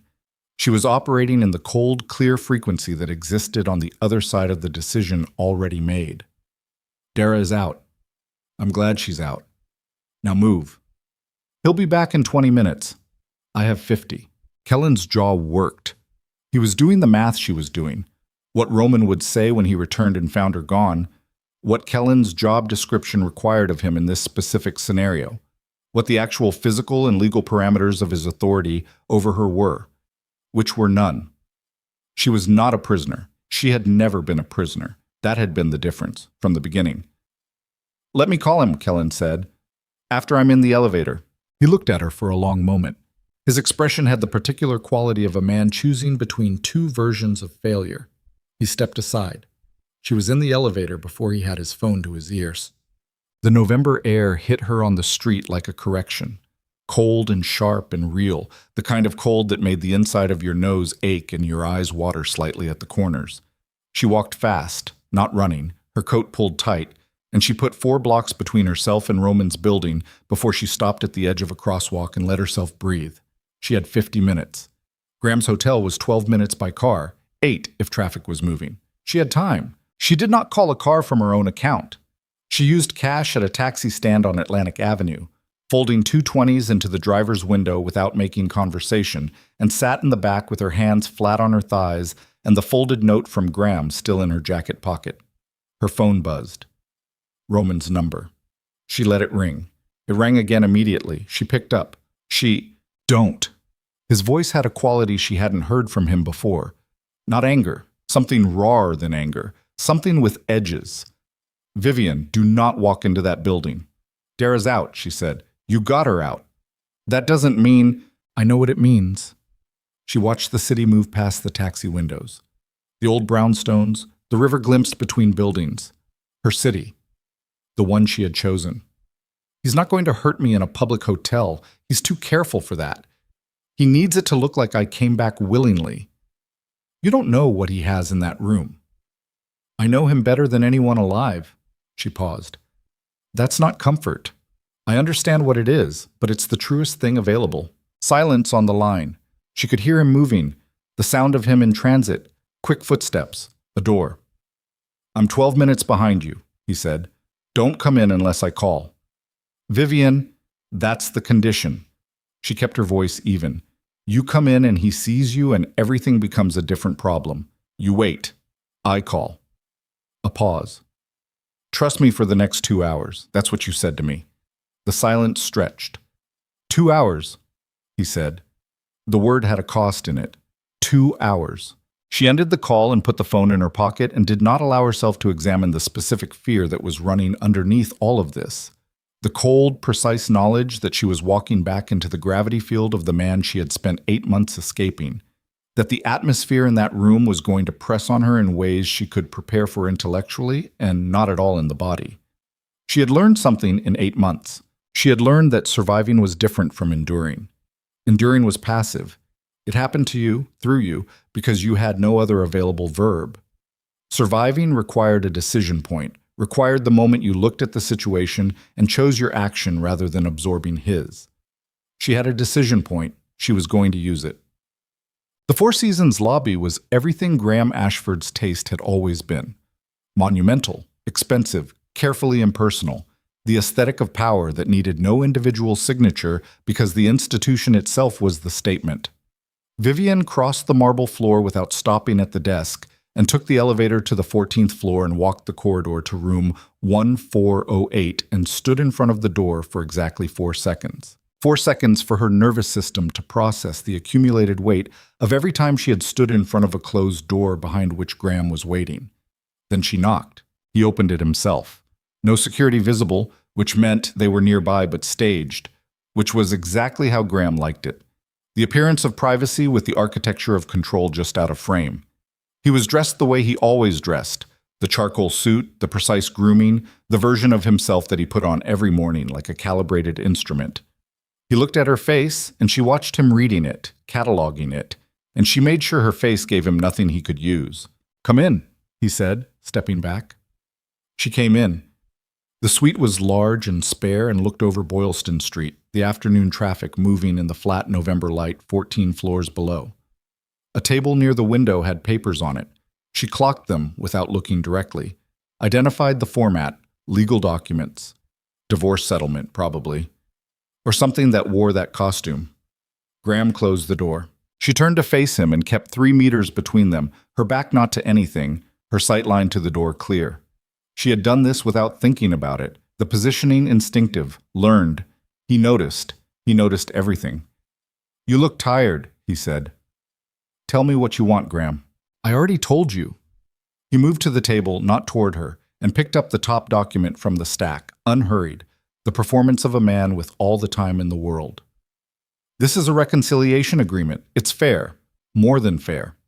You return to Connecticut, we resume the marriage under a structured arrangement with professional support, the asset division remains in place, and the matter of this past 8 months is addressed privately rather than through any proceedings that would be uncomfortable for both of us. You hired men to take me off a street," she said. "I hired men to locate you. The specifics became more complicated than I anticipated." He set the document down. "That's over. This," he gestured at the papers, "is what's available now. And if I say no," he looked at her. The room temperature of his gaze had not changed. "Your position becomes considerably more difficult," he said. "Roman Voss is not a solution to your situation. He's a complication. A man with enemies and a criminal infrastructure that federal agencies have been trying to dismantle for years. When that dismantling happens," he paused, and the pause was architectural, built to carry weight. "You don't want to be inside that building when it comes down. Are you threatening to contact federal agencies? I'm describing the reality of the man you've chosen to rely on." "That's not an answer." He smiled. It was the small, precise smile that she had learned over years was the most dangerous expression in his repertoire, the one that appeared when he believed he had already won and was now simply executing the conclusion. "I've been in contact with agents from the Financial Crimes Unit for the past 10 days. I provided them documentation on Voss's operational structure, his legitimate business filings, his operational cash flows, the discrepancies between declared income and actual asset acquisition." He tilted his head fractionally. "I didn't fabricate anything. I simply organized what exists. The investigation that follows will be his problem to manage, unless I come home. Unless the situation resolves in a way that removes my motivation to continue cooperating with federal inquiries." There it was. She stood in the middle of the suite and felt the full architecture of it settle around her. Graham had not panicked. Graham had not escalated out of control, despite every sign she and Roman had read as escalation. He had been building this. The mercenaries, the Chicago misdirection, Dara at the gallery. All of it was pressure. The same pressure he had always applied, methodical and calibrated, designed to move her from one position to another until the position he needed her in was the only available space. He had filed information with federal investigators. Whatever Roman had done in 11 years of running an empire in the shadows of this city, Graham had packaged it and handed it to people with subpoena power, and he had done it before she had even seen him in the mall, before the intervention, before any of this. She had not been the target of a plan. She had been the trigger of a plan that already existed. She felt the floor shift, the same tilt she had felt in Roman's kitchen, learning about Claire Uten, and she stood inside it and did not let it reach her face. "I need to use the bathroom," she said. Graham's eyes moved. "Vivienne, I need a minute, Graham." She let the exhaustion into her voice because it was real, and because letting him see the exhaustion served her right now. It confirmed the picture he wanted, the picture of a woman at the end of her options, turning back toward the available gravity. "Please." He studied her for a moment, then he gestured toward the corridor to the left. She walked into the bathroom and closed the door and turned on the tap and looked at herself in the mirror above the white marble sink. Her face.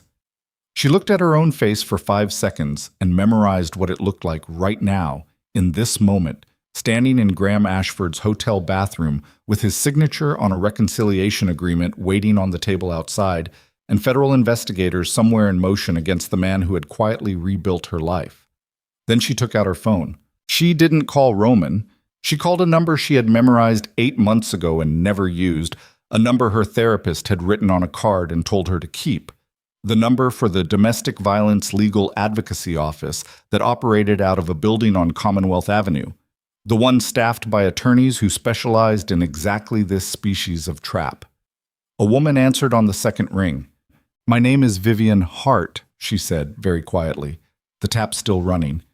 "I'm in a hotel room with my estranged husband. He has a reconciliation agreement he's trying to get me to sign, and he's told me he's been cooperating with federal investigators against a third party as leverage." She paused. "I need to know if what he's describing is legal coercion." 3 seconds of silence. "Stay on the line," the woman said. "Don't sign anything. Can you stay on the line?" For a few minutes. "That's enough. Tell me the name of the federal unit he mentioned," she told her. The woman's keyboard was audible.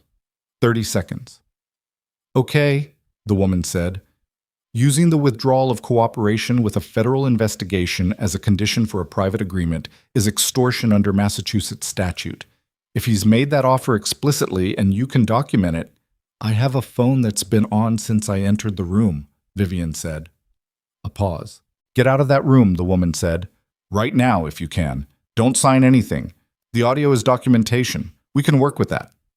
Vivienne turned off the tap. She looked at herself in the mirror one more time. She put the phone in her jacket pocket without ending the call, the mic open, and she opened the bathroom door and walked back into the suite. Graham was standing at the window with his back to her, looking at Boylston Street below. He turned when she came in. "Have you had enough time to think?" he said. "I've had exactly the right amount of time," she said. She crossed the room to the table with the documents. She picked up the reconciliation agreement and looked at it. 3 pages. Dense type. Graham's attorney's letterhead at the top. "I have a question," she said, keeping her voice conversational. "The federal investigators you've been cooperating with, is withdrawing that cooperation something you do as part of this agreement?" He looked at her. Something moved in his expression.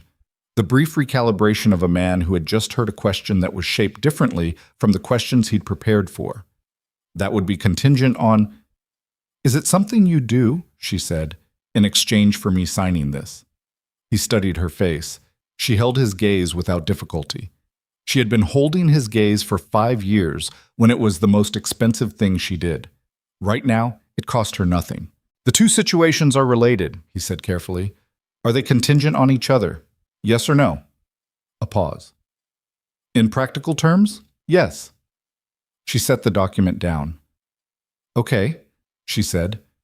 She walked to the window and stood beside him and looked at Boylston Street, the same view he'd been looking at, and she felt him turn to look at her profile with the puzzled, controlled attention of a man who could not fully read a situation he expected to be simple. Her phone was in her pocket with the call still open. The attorney on Commonwealth Avenue was listening, and in the street 14 floors below, a black car had pulled to the curb that she had not called, driven by a man who had said 2 hours in a voice with a cost in it and had meant it. "Graham," she said, still looking at the street. "What?" "Look down." He turned to the window. The black car. And Roman Voss on the sidewalk, not moving, not looking up, just standing on Boylston Street with his hands in his jacket pockets and 2 men flanking him at a distance. And there was something in the way he stood, the specific quality of stillness, the complete absence of urgency, that communicated to anyone looking that this was a man who had already decided how this ended and was simply waiting for the sequence to complete. Graham's jaw tightened. "He followed you," he said. "No," Vivienne said. "He's waiting. There's nothing he can do from the street." "No," she agreed. "There isn't." She turned from the window to face Graham directly, and she let him see her face now.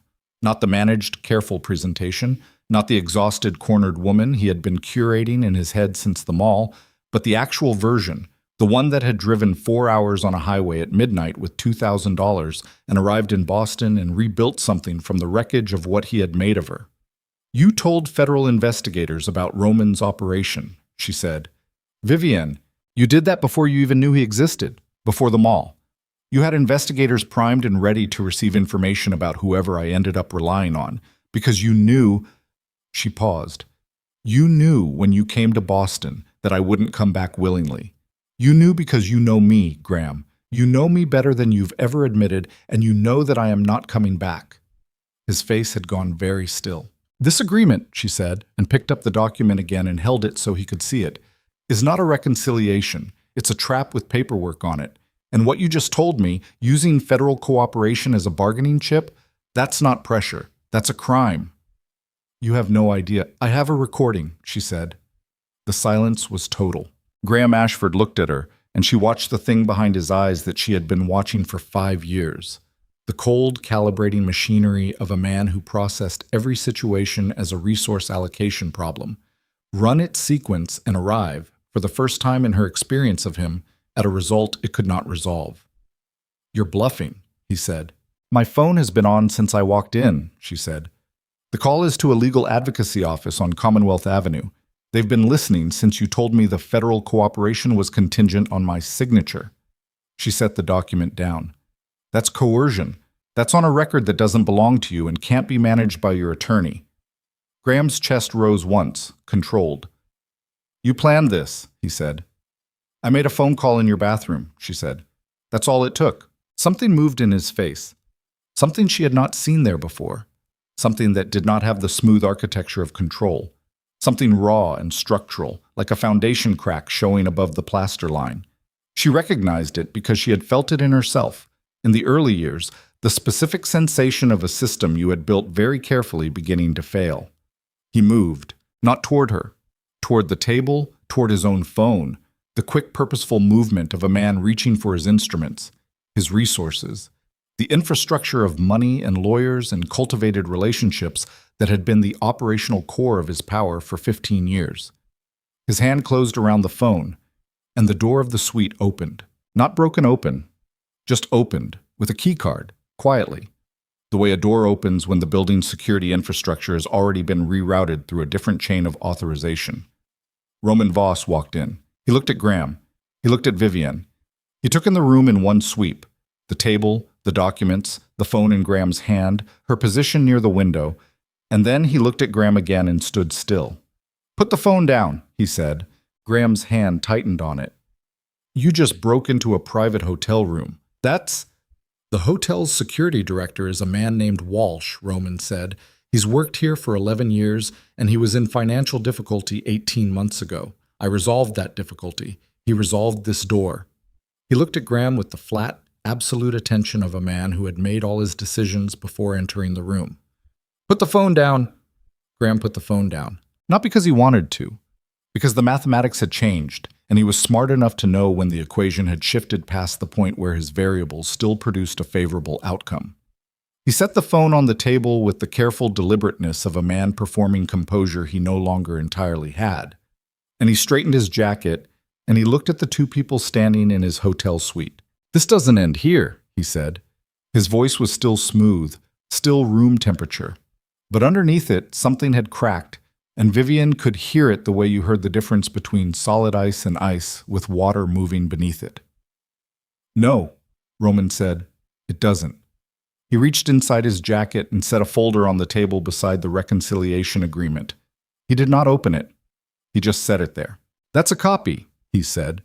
"The original is with 3 separate parties, an attorney in New York who holds it in escrow, a journalist at the Globe who has agreed to a publication hold pending my instruction, and a partner at the firm that audits Ashford Development Group's primary investor."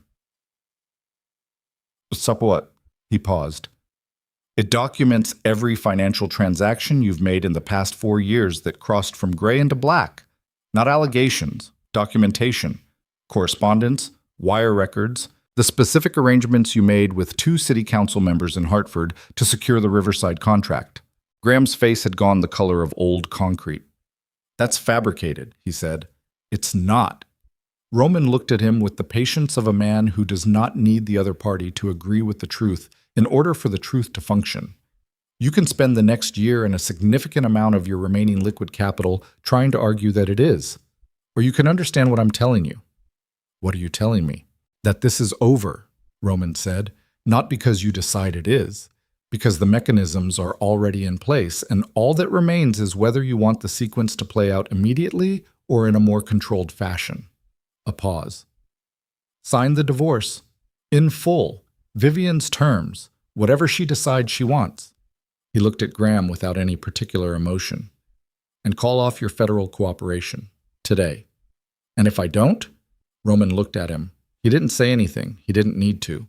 Graham Ashford stood in his Four Seasons suite with a folder of documentation on one side of him and a recording on the other, and a woman he had spent 5 years diminishing standing at his window, and he understood, with the total clarity that only arrives when all the exits have closed simultaneously. Graham Ashford understood before Roman finished the sentence.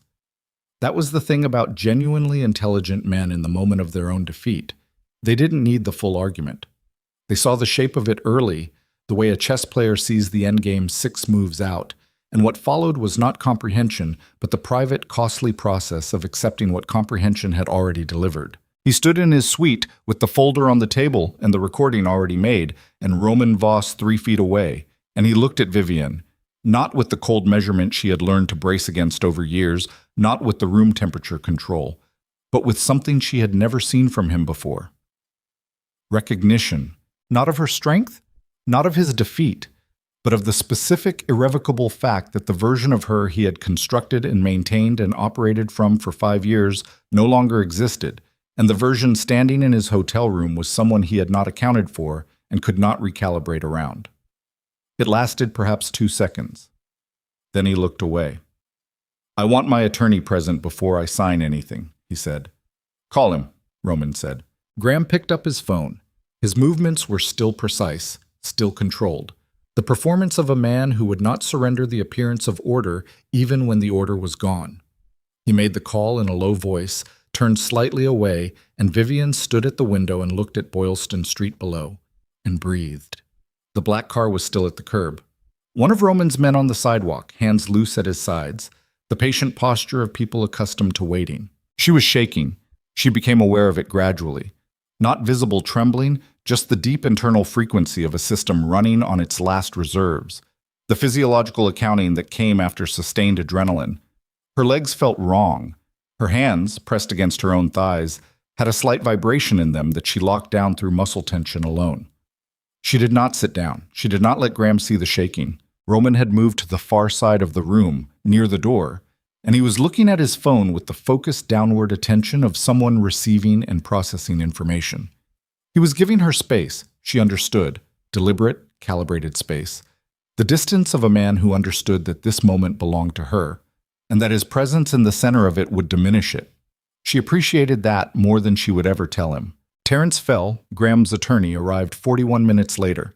He was a small, compact man in his late 50s with the specific grooming of someone who had spent decades in rooms where appearance was leverage, and he came through the door already reading the situation, his eyes moving from Graham to Roman to Vivienne to the folder on the table to the reconciliation agreement, assembling the picture with the professional speed of a man paid to think fast. He took Graham to the far side of the suite near the bedroom corridor, and they spoke in low voices for 8 minutes. Vivienne did not try to hear it. She sat down finally in the chair near the window, and she put her feet flat on the floor and her hands flat on her thighs, and she did the breathing exercise her therapist had taught her, the one she had used 100 times in 100 difficult moments, and she let herself be a body in a room for a few minutes instead of a position in a strategy.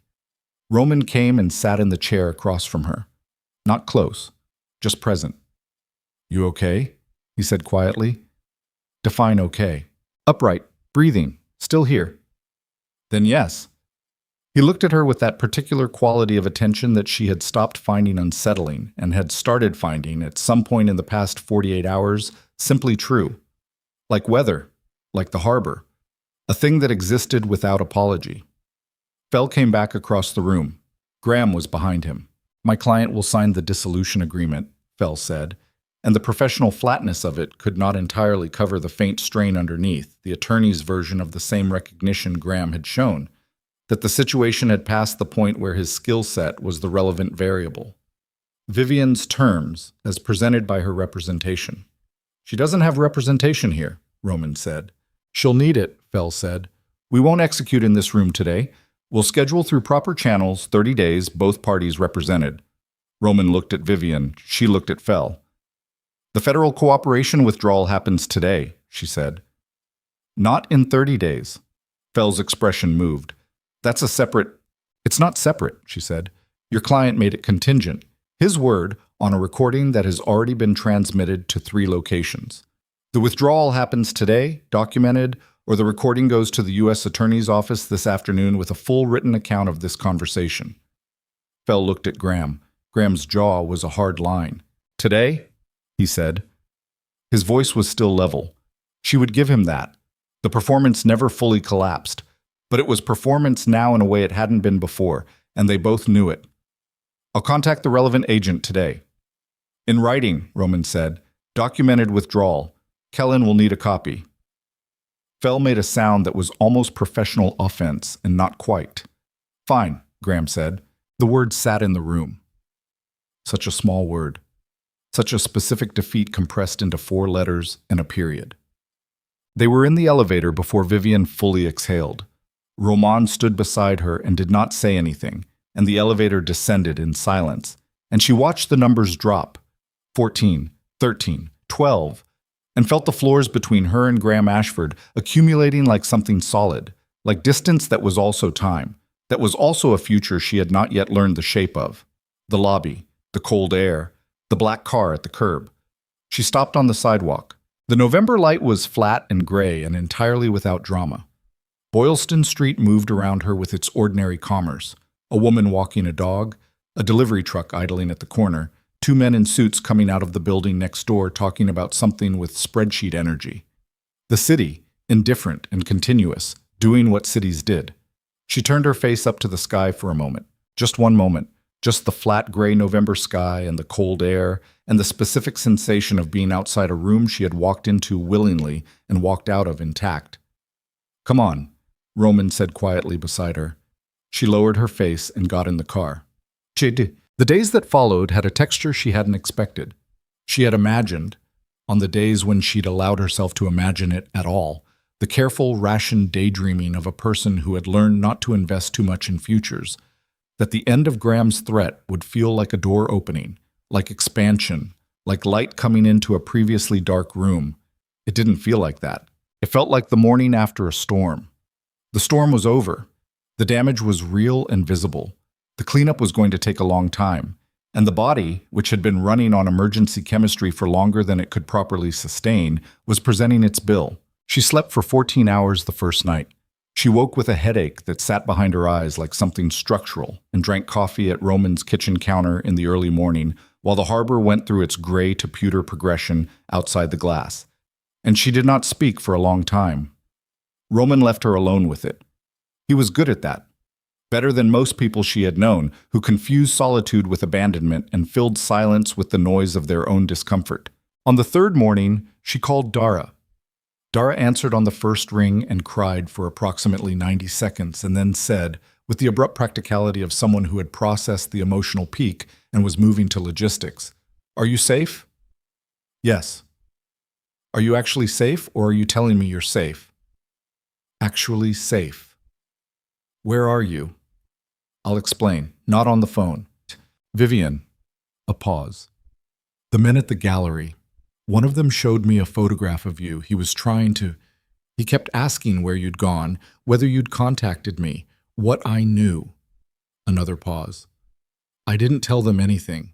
I want you to know that. The weight of it moved through her. The specific, heavy warmth of someone having chosen loyalty at a real cost. I know, she said. Thank you. Don't thank me. Just come have coffee. I need to see your actual face. Soon, Vivienne said. I promise. She hung up and sat with the phone in her hand and looked at the harbor. Roman came in from the side corridor with a folder. Always a folder. She was beginning to understand that his life moved in physical documents, in the tangible paper trail of a man who trusted nothing that could not be verified, and set it on the counter.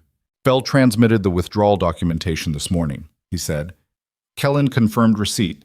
It's formal. He paused. The federal inquiry is closed. She nodded. Graham left Boston last night, back to Hartford. She nodded again. The divorce proceedings will move through standard channels. You need an attorney. I'll find my own attorney, she said. He stopped. I appreciate it, she said, but I need this part to be mine. A moment, then, okay. She looked at him.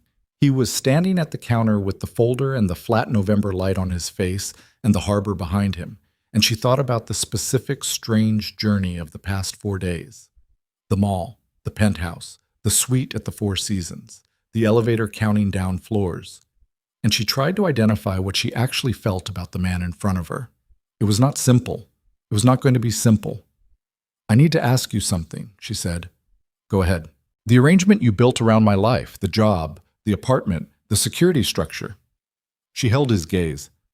Was any of it real? Or was it all architecture? Something you built because you needed it built? He was quiet for a moment, doing the thing she'd come to recognize as his version of honesty. The deliberate assembly of a true answer rather than an available one. The gallery position was created, he said. The mechanism was arranged. But the job was real. The gallery needed someone. You were qualified. The qualification wasn't invented. A pause. The apartment was genuinely available. The previous tenant relocated willingly for financial consideration. You weren't placed in a staged environment. But you chose it for me. I made it available. You chose it. She considered that distinction. Is that a meaningful difference? I think it is, he said. I could be wrong. She looked at the harbor for a moment. In Providence, she said. Claire Houghton. You said the man who killed her was connected to your peripheral operational spaces. Yes. What happened to him? The silence that followed was not long, but it was complete. The silence of a man deciding how much of a truth the situation actually required. He's not operational anymore, Roman said. That's not an answer. No, he said. It isn't. She looked at him directly. Did you? No. His voice was flat and certain. I didn't. He made decisions that put him in the path of people who had their own accounting with him. I didn't interfere with that accounting. He paused. I'm not going to pretend I was sorry about the outcome. She sat with that. I'm going to contact Claire's sister, she said. Myself, not through you. I'm going to find her and I'm going to tell her, not everything, but what she needs to know, that Claire wasn't invisible, that someone was trying to help her. She paused. I want to do that. Roman looked at her. Yes, he said. Good. It was such a simple response. Just good. No performance of emotion around it, no attempt to make the gesture about himself. Just the direct acknowledgement of a right thing being done. She thought, not for the first time, about how completely different it was to be seen by a person who had no interest in managing your perception of them. 2 weeks passed. She moved back to the Marlborough Street apartment, which Roman's people had secured. Physical security upgrades, a second deadbolt, a connection to a monitoring service. And she slept there alone for the first time since the mall and found that it was difficult for 3 nights. And then, on the 4th night, it was just sleep.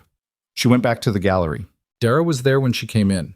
behind the front desk with a coffee, and she looked up when the door opened and they stood looking at each other across the gallery floor for a moment, and then Dara walked around the desk and hugged her without saying anything, which was so unlike Dara's usual mode that it said more than any words she could have chosen. "You look terrible," Dara said, pulling back. "Thank you. I mean it as a compliment. You look like someone who went through something real and came out the other side. It's different from looking fine." Vivienne laughed. It surprised her, the realness of it, the involuntary quality, the way it came out before she'd approved it. She had not laughed in a long time. "Come on," Dara said.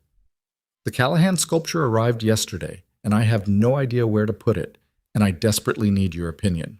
She followed Dara into the back of the gallery and looked at the sculpture, a large, angular bronze piece with a quality of arrested motion, something mid-flight or mid-fall, not yet resolved. And she stood in front of it and felt the familiar response, the specific frequency of her own genuine taste engaging with a work of art, and understood that this, too, was still intact. She had been afraid, without fully admitting it, that coming back to the gallery would feel like entering a stage set, that the revealed architecture of her employment would make the work feel false. It didn't. The job was real. The work was real. What she'd built here in 8 months was real, regardless of how the opportunity had been made available. She could hold both things. The gratitude and the anger at the method, the real outcome and the violated choice. She was learning that complexity was not the same as unresolvable. "North wall," she said, still looking at the bronze. "Not centered, off to the left, about a third of the way in. The asymmetry needs room to breathe." Dara wrote it down. They had coffee in the back office, and Vivienne told her, not everything, not the shape of Roman's empire or the full scope of what had happened in the Four Seasons suite, but enough. The years with Graham, the leaving, the 8 months, the mall. Dara listened without interrupting, which was perhaps the most extraordinary thing Dara had ever done in Vivienne's experience of her. When Vivienne finished, Dara was quiet for a moment. "The man who helped you," she said carefully, "Roman, is he—" She paused. "Are you—" "I don't know," Vivienne said. "That's honest. It's the only honest answer I have right now." Dara nodded slowly, the nod of a person deciding that honest was enough and not pressing for more. Bumps. The divorce was finalized 11 weeks later.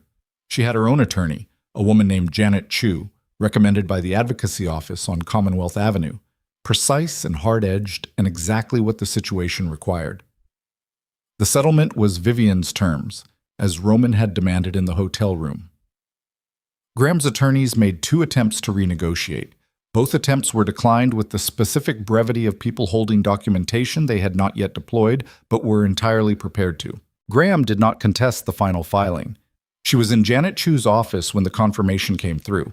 A notification on Janet's computer, a brief exchange of paperwork, the administrative finality of a legal institution processing and ending.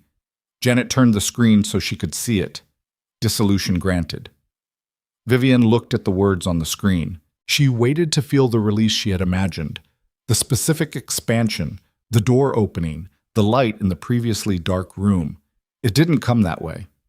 What came instead was smaller and more real, a faint, quiet unclenching somewhere deep in her chest, something that had been held tight for so long she had stopped being aware of the tension, like a sound you didn't know had been continuous until it stopped. "Congratulations," Janet said with the measured warmth of a professional who understood that this word was complicated in this context and used it anyway because there was no better one. "Thank you," Vivienne said. She walked out of the building on Tremont Street and stood on the sidewalk in the January cold. 6 weeks past November, Boston fully into its winter, the cold with weight and permanence in it now rather than the early season sharpness. And she looked at the street. She called Roman. He answered on the second ring. "It's done," she said. A pause. "Good. Janet sends her professional regards." "She's good. You chose well." "I know." A pause. "Are you at the building?" "Yes." "I'm coming over," she said. "Not tonight. Tomorrow morning. I want to have a conversation." "Okay. A real one. About what this is and what it isn't, and what either of us actually wants. She paused. I'm not walking in with a decision made. I just want the conversation. Yes, he said. So do I. She put the phone in her pocket and stood on Tremont Street in the January cold and thought about all the things that were going to require rebuilding. Not just the practical things, the career, the financial independence, the slow reconstruction of a social world that Graham had systematically thinned over years. The internal things, the instincts that had been trained wrong, that would need patient retraining.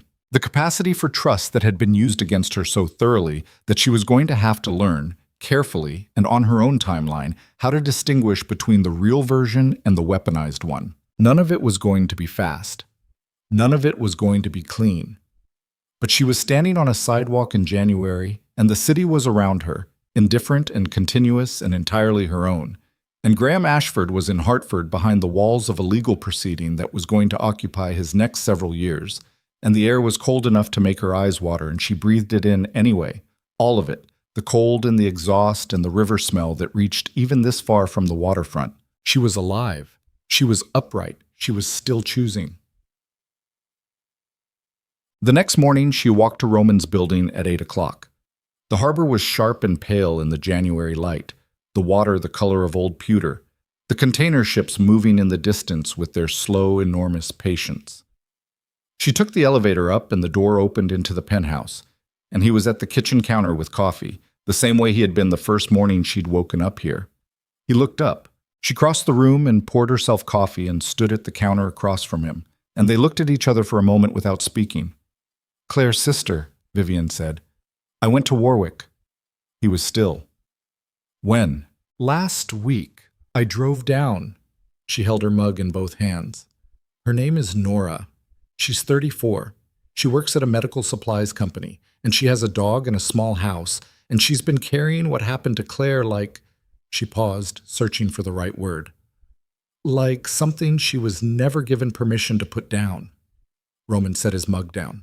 I told her that someone knew, Vivienne said, that Claire wasn't invisible in it, that the people around her saw and were trying to build her a way out. She looked at the harbor. I didn't say your name. She didn't ask. She cried for a long time, and then she said she'd always wondered if Claire had known she wasn't alone in it, and I told her I thought she had. A pause. I don't know if that's true, but I believe it. Roman was quiet for a long moment. Thank you, he said. His voice had a quality she hadn't heard in it before. Not rough exactly, just less constructed, the controlled exterior at a lower setting than usual. I didn't do it for you, she said. Not harshly, just accurately. I know, he said. That's why I'm thanking you. She looked at him across the counter. In the January light, he looked like what he was, a man who had been making difficult decisions for a very long time, and carrying the weight of some of them in ways that didn't show on the surface and showed everywhere underneath. She was not in love with him. She did not know yet if she was going to be. She was not even certain, standing here with her coffee and the harbor behind him, and the whole unfinished question of what this was between them, that love was the correct frame for it. What she knew was this. He had watched her survive something and had offered his resources to her survival without making those resources conditional. He had told her the truth when the truth diminished him. He had given her room and time and the specific rare courtesy of not pretending to know better than she did what she needed. He was also a man who ran an empire built in darkness, and had made choices she would never fully know the cost of and carried a dead woman in Providence like a stone he would not put down. Both of those things were true. She was learning, slowly and with effort, that the people worth knowing were mostly made of exactly this kind of both. I'm going back to the gallery today, she said. Good. I'm going to look for a new apartment, somewhere I chose myself. Yes, he said. You should. And I want to have dinner with you this week, she said. Somewhere public, not as a strategy, just as... She paused. Just as two people having dinner. Something changed in his face, small but real. Thursday, he said. Thursday, she agreed. She finished her coffee and set the mug down and looked at the harbor one more time. The pale pewter water, the ships, the far shore. Boston in January, cold and certain and entirely indifferent to her personal history, which was exactly what she needed from a city right now. She picked up her bag. "Roman." He looked up. "The woman you are when you're trying to be better than what you've been," she said carefully. "That's the one worth knowing." She paused. "I think you know that. I think you've been working toward it for a long time." She held his gaze. "Don't stop." He looked at her with those dark, level eyes for a moment. "No," he said. "I won't." She walked to the elevator. The doors opened and she stepped inside and turned around and looked at him one last time. Standing at his kitchen counter in the January light with the harbor behind him and the whole complicated, costly, unfinished truth of who he was exactly visible in the way he stood, the way he watched her, the way he didn't reach for anything to fill the space between them with noise. The doors closed. She rode down through the building and walked out into the Boston January, the cold hitting her face like a flat, open hand, and she walked toward Newbury Street with her hands in her pockets and her chin up and the city moving around her in its continuous, indifferent, entirely beautiful way. She had run from a monster and walked into a different kind of darkness and found, inside that darkness, not rescue. She had rescued herself in the end, in a hotel bathroom with a phone call and 40 years of accumulated knowledge of exactly who Graham Ashford was and exactly how to use that knowledge against him. What she had found in the darkness was something rarer, honesty without agenda, space without conditions. A man who looked at the worst version of his own history and did not flinch from it and did not ask her to pretend it was smaller than it was. That was not salvation. That was something better.